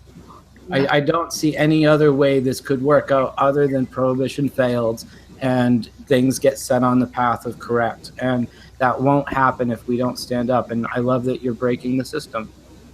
And the more and more cannabis people use, I really, just for the viewers, if you don't know, when I was in high school, I was against marijuana. I was against drugs. I gave my best friends so much grief for smoking pot. I said, you may as well just go die right now because you're killing yourself using marijuana. And then I realized, that I'd used it, and then I realized I was lied to, and my pot smoking friends were incredibly smart and incredibly brilliant. But for me, I kind of want to do to the world what was done to me. Once they start using cannabis, for preventing Alzheimer's, for health reasons, all of these people out there who are going to use marijuana either medically or recreationally, I think the plant itself and the spirit of cannabis will change the world through a mental revolution. That once you start using cannabis, you're going to start questioning things that are wrong. You're going to start being a little more tolerant. It naturally makes you think of things in a different way. So cannabis will actually open people's minds, and maybe I'm just being naive again, but maybe we will have a big cultural revolution, the new age of Aquarius, and everybody will be anti-war and using cannabis, and we'll replace oil and petroleum with hemp biofuel, and we'll reverse climate change by using hemp in our buildings so it sucks the carbon dioxide out of it. In fact, I might just become a full-time hemp activist at this point, because there's so many ways that that's going to save the world too. So just no biofuel, no biofuel. No, it's too valuable to burn as a fuel. All right. It's too valuable. Can we grow enough? Feed people. We could grow enough to feed people is more important than putting a liquid fuel inside an internal combustion engine. There's other ways to transport goods and people that don't need liquid fuel. Yeah. So no. That is true. You're right. Okay. Yeah. It takes a whole lot of energy to convert, because, think of whenever you look at the plant, you should look at the cellulose as stored sunlight, and it takes a lot of energy, and the plant exudes a lot of energy in building up those high molecular weight things. To break those down to small molecular weights like ethanol and stuff like that, it's just not economically viable. It's not good. We should use the high molecular weight stuff to do, structural stuff like fibers and stuff like that, polymer reinforcements. But breaking it down to small molecules is just not an economical thing. Oh, I learned something new every day. How about that? There you go. We always like to have at least one PhD in the room, Jody. Awesome. Yeah, well, hey, and you know what? That's another thing that we need is we need more PhDs in the room. We need people who are in, the non-cannabis industries of, food and medicine to embrace this as a new industry, and that you're not going to be tarred and feathered. Like when I first started working in the industry, I remember I discussed it with my wife. This is a really, kind of like a one-way bridge. You can't really, once you start working in the cannabis industry, you're sort of viewed as a cannabis person, and to come back to a non-cannabis position is somewhat difficult. But we need more trained scientists and regulators and people, again, who aren't afraid about adopting this as something that they can actually do with their career and be a productive member of society by help breaking down these stereotypes and help working on the research to make sure that, again, you can't be made into safe and effective medicines, and that there's all kinds of careers and opportunities for really, bright, driven people in this industry. So we need the talent. We need more PhDs in the room, Mark. It shouldn't just be me. Well, I'll make sure that I get a few more. I've got a list here. of the PhDs that I keep close. And no, I'm speaking figuratively. You know, I'm just saying that I think we need just more. It should be okay for a professor at a university to do a project on cannabis, and right now it's incredibly difficult because of all the regulatory crap that's in place. And now what we're hearing again is that if you want to do research in the U.S. on cannabis, you have to get your cannabis from the University of Mississippi, and it's now been coming out that what we've always known is that it's a swag moldy weed farm, right? And now there's science to prove it. And I predicted this 2 years ago when they started identifying all these hydroxylated metabolites on the plant themselves and saying, oh, we've discovered new cannabinoids. It's like, no, you've discovered degraded cannabinoids because your weed's all moldy, right? It's funny that you mentioned the irony of the fact that the legal marijuana in the U.S. is federally grown in Mississippi, which is where Mark Emery spent the majority of his prison sentence. You know, but there's a lot of little ironies, like Mark's own prosecutor joining me to legalize marijuana and to call for legalization. But it's always better to at least get some people to come join your side. Not many people go from the cannabis legalization side to becoming prohibitionists. In fact, I think there's none. And then you've got a lot of people coming and joining this side. And like you said, PhDs, a lot of experts. But there is still a stigma. And for many people, it's like, well, I don't know if I want to be that pot professor, if I want to be that pot researcher. So it does take courage to come out and to do that. So we need other professionals other than attorneys. It seems like there's a plethora of attorneys, and you know they're like sharks that circle around sometimes, and you know you get really uncomfortable sometimes because you don't know what someone's angle is, and what you should do due diligence on anybody and sign NDAs and make sure that don't divulge information to people that you don't trust. So it's kind of crazy out there. It's unregulated in ways that, you know, there's a lot of very unscrupulous business activities that are going on out there. So please do be careful. Absolutely good advice. Well, thank you so much again. I think I have to run now because I keep getting lots and lots of messages. I think I have an interview coming up soon here. But if anyone wants to see anything more from me, I'm constantly ranting on twitter.com/Jody Emery. And you can see a lot of my commentary about prohibition in general and a lot of issues. And of course, our case will be in the news. So people will hear more and learn more in the weeks, months, and probably years ahead. But cannabis culture is apparently still going on. Can't be ours, but cannabis culture as a vision, as a mission, as a brand that represents a goal, it seems to still be going on. And I encourage people to support not just cannabis culture, but all of those people and organizations that are really working hard to end the drug war and to give people liberty. And, you know, no matter what happens to me, we're still going to keep fighting for everybody else, because that's the goal here. It's about long-term game for all of people's rights. So, yes, and take care of yourself, Lyn, and everyone else. Thank you. Thank you. Nice to meet you, too. Awesome, Jody. Thanks for stopping by. I'll hook you guys up off camera. Nice. Sounds great. That'd be great. All right. Peace and pot. No more marijuana arrests. All right. Take care, everyone. Take care. Thanks. Bye, Jody. Bye. Well, always the optimist, Jody Emery. I didn't know she didn't smoke in high school. I mean, I thought the reason why it's called high school, you get high in high school, right? Not everyone, you know. I guess, yeah. Right. I definitely. I thought that the reason why they called it high school. I was also of the school of, I thought that was the reason why they called it that. You know, it's funny going back to thinking of all the time I spent smoking cannabis in high school and thinking I was doing bad and being wrong. And just seems ridiculous now that I look back at it and think of my friends that were abusing alcohol and other things that have had like long-term ramifications from those relationships. You're just a prankster. You're like your buddy who got in trouble for that tab of ecstasy. You know, Mark, I got to tell you, at Deer Creek one year. This was a Grateful Dead show in 1990.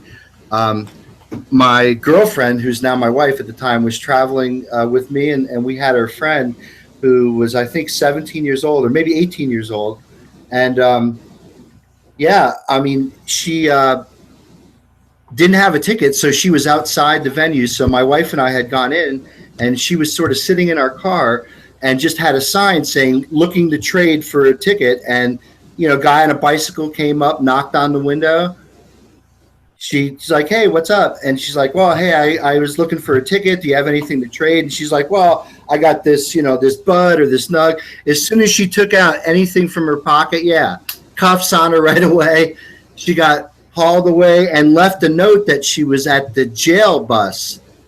And when my wife and I got out of the show, we were like, jail bus? What the fuck kind of thing is that? Is that like some kind of crazy Grateful Dead bus out on tour, the jail bus? Because there's all kinds of school buses and done up, you know, circus. This is back in 1990, so that Jerry was still alive and, you know, circus was still in town. So, yeah, they ended up basically hauling her off for a bud, and I think she had like a tab of acid. And so 2 different counts. We went and visited her for her arraignment the next day. They had her dressed up in orange robes at the Noblesville County Courthouse or whatever in downtown Noblesville. And they had gone through and arrested just the right number of people for the cells that they had. They had exactly like arrested just enough people that they can fill all the cells. And so we were there for the arraignment the next day when they were going through the charges. And the guy that was arraigned just before my wife's friend was like some 3-time loser who had been out on Dead Tour, you know, total drug dealer. I mean, now when I say drug dealer, he's just, you know, total guy who's out swinging shit. I mean, total loser that deserved to go down. But then they had, you know, our friend get up there, and holy shit, all she had was head stash. You know? I mean, it's just like completely ridiculous. It totally screwed up her life. We ended up, this is the tour, this is right when Brent died, just after this summer tour. We ended up going up to Chicago because we had to leave her there in Noblesville, but it totally screwed up her life. It screwed up her college. She ended up getting pregnant. I mean, it totally screwed up this girl's life just because of she was looking to see a concert. She went to a concert. She had a sign saying, hey, I'm looking for a ticket. And just like your friend, some, you know, transaction goes down with some undercover cop that's there to bust somebody for just, you know, hardly an offensible material, you know. I mean, she hardly had anything on her at all. But that's the kind of shit that, yeah, Noblesville is crazy. Noblesville, Indiana, where Deer Creek is. Yeah, that place is nuts. But very bad experience there. Well, I think I'm going to thank Lyn for coming in and sharing her story. Yeah. She's mentioned freeross.org is the place where people can connect with you. Yep, and there's a contact page. You can write Ross from there because he doesn't have email or internet privileges because it's an internet crime. So other prisoners do, but he doesn't. But you can get letters, and you can contact me directly from that site. And, you know, like I said, any help, please spread the word on social media and wherever else. You know, if you have contacts with people like, you know, you guys who would like to have me on there to speak out about this and the drug war, I would be very happy to. And yeah, and of course, raising money is always an issue. So yeah, freeross.org, there's a lot of information there also. So well, thanks so much for the opportunity. I really appreciate it. It's been really interesting and great to virtually meet all of you. And yeah, so thanks for having me. I'll tell Ross all about it. We'll keep in touch with Ross's story, and if there's any great significant changes, we'll have you come back and tell everyone about them. That would be terrific. Okay, well, thanks a lot. Thank you, Lyn. Okay, thanks to the rest of the panel, Todd McCormick, Mark Scaldone, Skunkman, Sam, and the happy belated Chimera. Etienne in Barcelona with all of our Barcelona family. Sorry to not be there this year. We do miss you as well. Next year, we'll do it again.